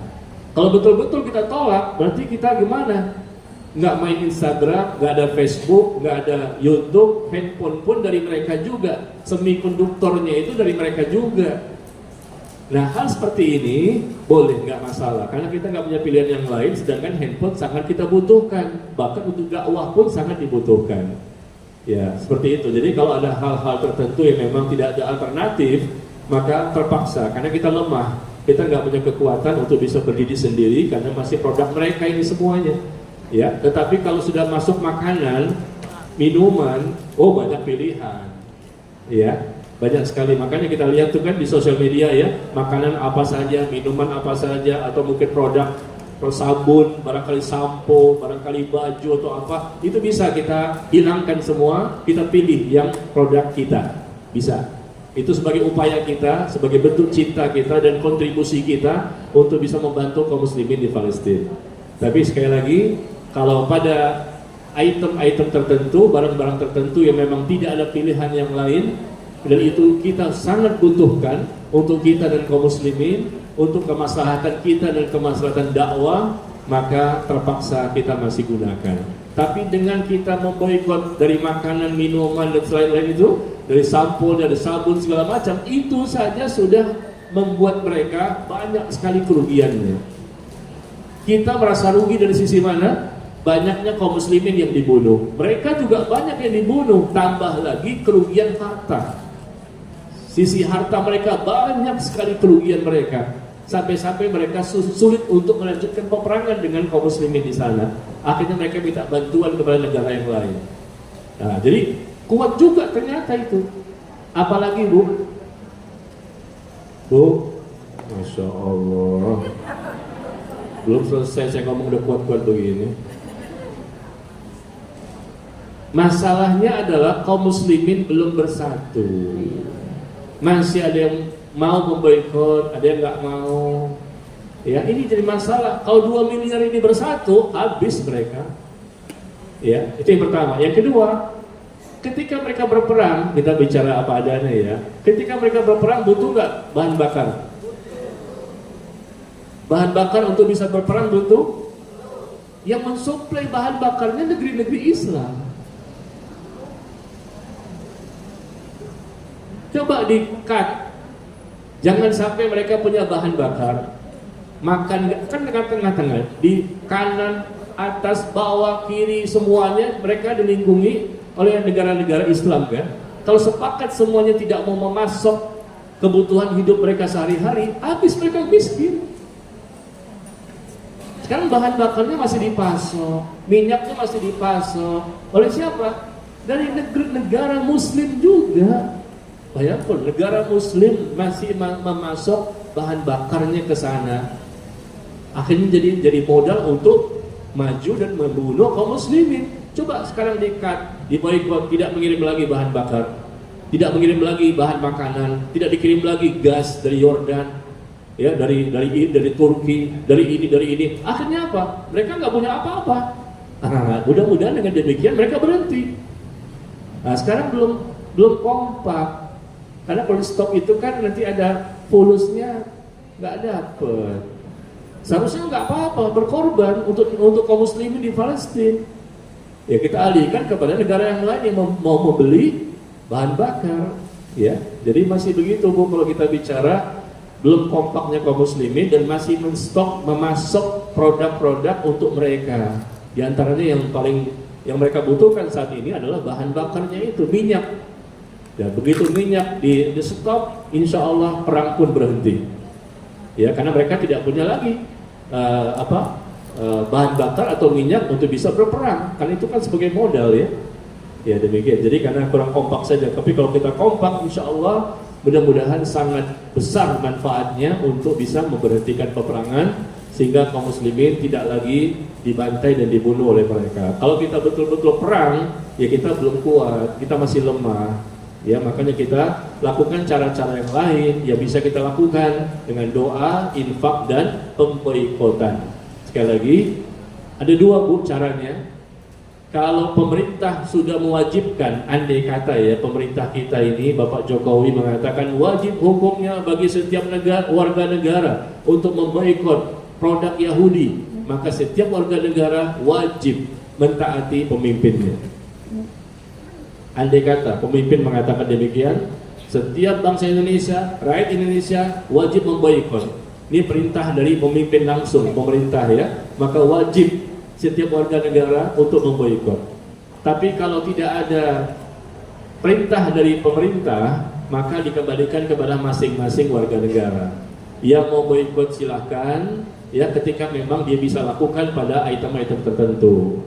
Ya, tapi kalau memang ada item lain yang tidak bisa, maka terpaksa kita masih menggunakannya. Sebagaimana yang ada di depan kita ini loh, handphone ini, produknya dari mana Bu? Ibu mau boikot, buang aja handphone masing-masing. Kan nggak bisa. Kita masih butuh handphone ini, banyak maslahatnya, banyak manfaatnya untuk dakwah juga bisa. Ya, maka kita lakukanlah, jangan sampai tidak sama sekali. Kita rubah dengan item-item yang lain. Masih banyak kok yang bisa kita gunakan untuk sehari-hari. Baca ya produknya apa saja, dari model sampo-nya, sabunnya, dari model makanannya, minumannya. Ya, semuanya kita pelajari dan kita bisa singkirkan semuanya karena masih banyak alternatif yang lain yang bisa kita gunakan. Mudah-mudahan dengan cara seperti itu kita dianggap oleh Allah. Mudah-mudahan kita dianggap oleh Allah bahwa kita memang ada kontribusi, ada usaha, ya, sebagai bentuk cinta kita kepada saudara kita yang ada di sana. Tapi kalau kita tidak mau memboikot sama sekali, malah kita mampu ada item-item yang sebetulnya kita nggak terlalu butuh banget. Masih banyak alternatif yang lain, tapi nggak mau juga. Dikhawatirkan kita berdosa di sini. Karena semakin memperkaya mereka, semakin menjadikan duit itu digunakan untuk membantai, membunuh kaum muslimin yang ada di sana ya. Baik, kita doakan mereka supaya mereka mendapatkan kesabaran ya, supaya mereka mendapatkan kemenangan, dikuatkan imannya, dan kita berharap mudah-mudahan Allah menjaga mereka dan melindungi mereka. Allah mansur ikhwan al-muslimin fi Palestin. Allah mansur ikhwan al-muslimin fi Palestin. Allahumma sallim ikhwan al-muslimin fi Palestin. La hawla wa la quwwata illa bik. Allahumma thabbit imanahum, Allahumma thabbit aqdamahum. La hawla wa la quwwata illa bik. Allahumma ansurhum 'ala al-qawmil kafirin. Allahumma ansurhum 'ala al-qawmil yahud. Allahumma ansurhum 'alal qaumil yahud. La haula wala quwwata illa bik. Wa sallallahu ala nabiyyina Muhammad walhamdulillahi rabbil alamin. Saya rasa sampai di sini ya pertemuan kita, semoga bermanfaat. Subhanakallahumma wa bihamdika asyhadu an la ilaha illa anta astaghfiruka wa atubu ilaik. Wassalamualaikum warahmatullahi wabarakatuh.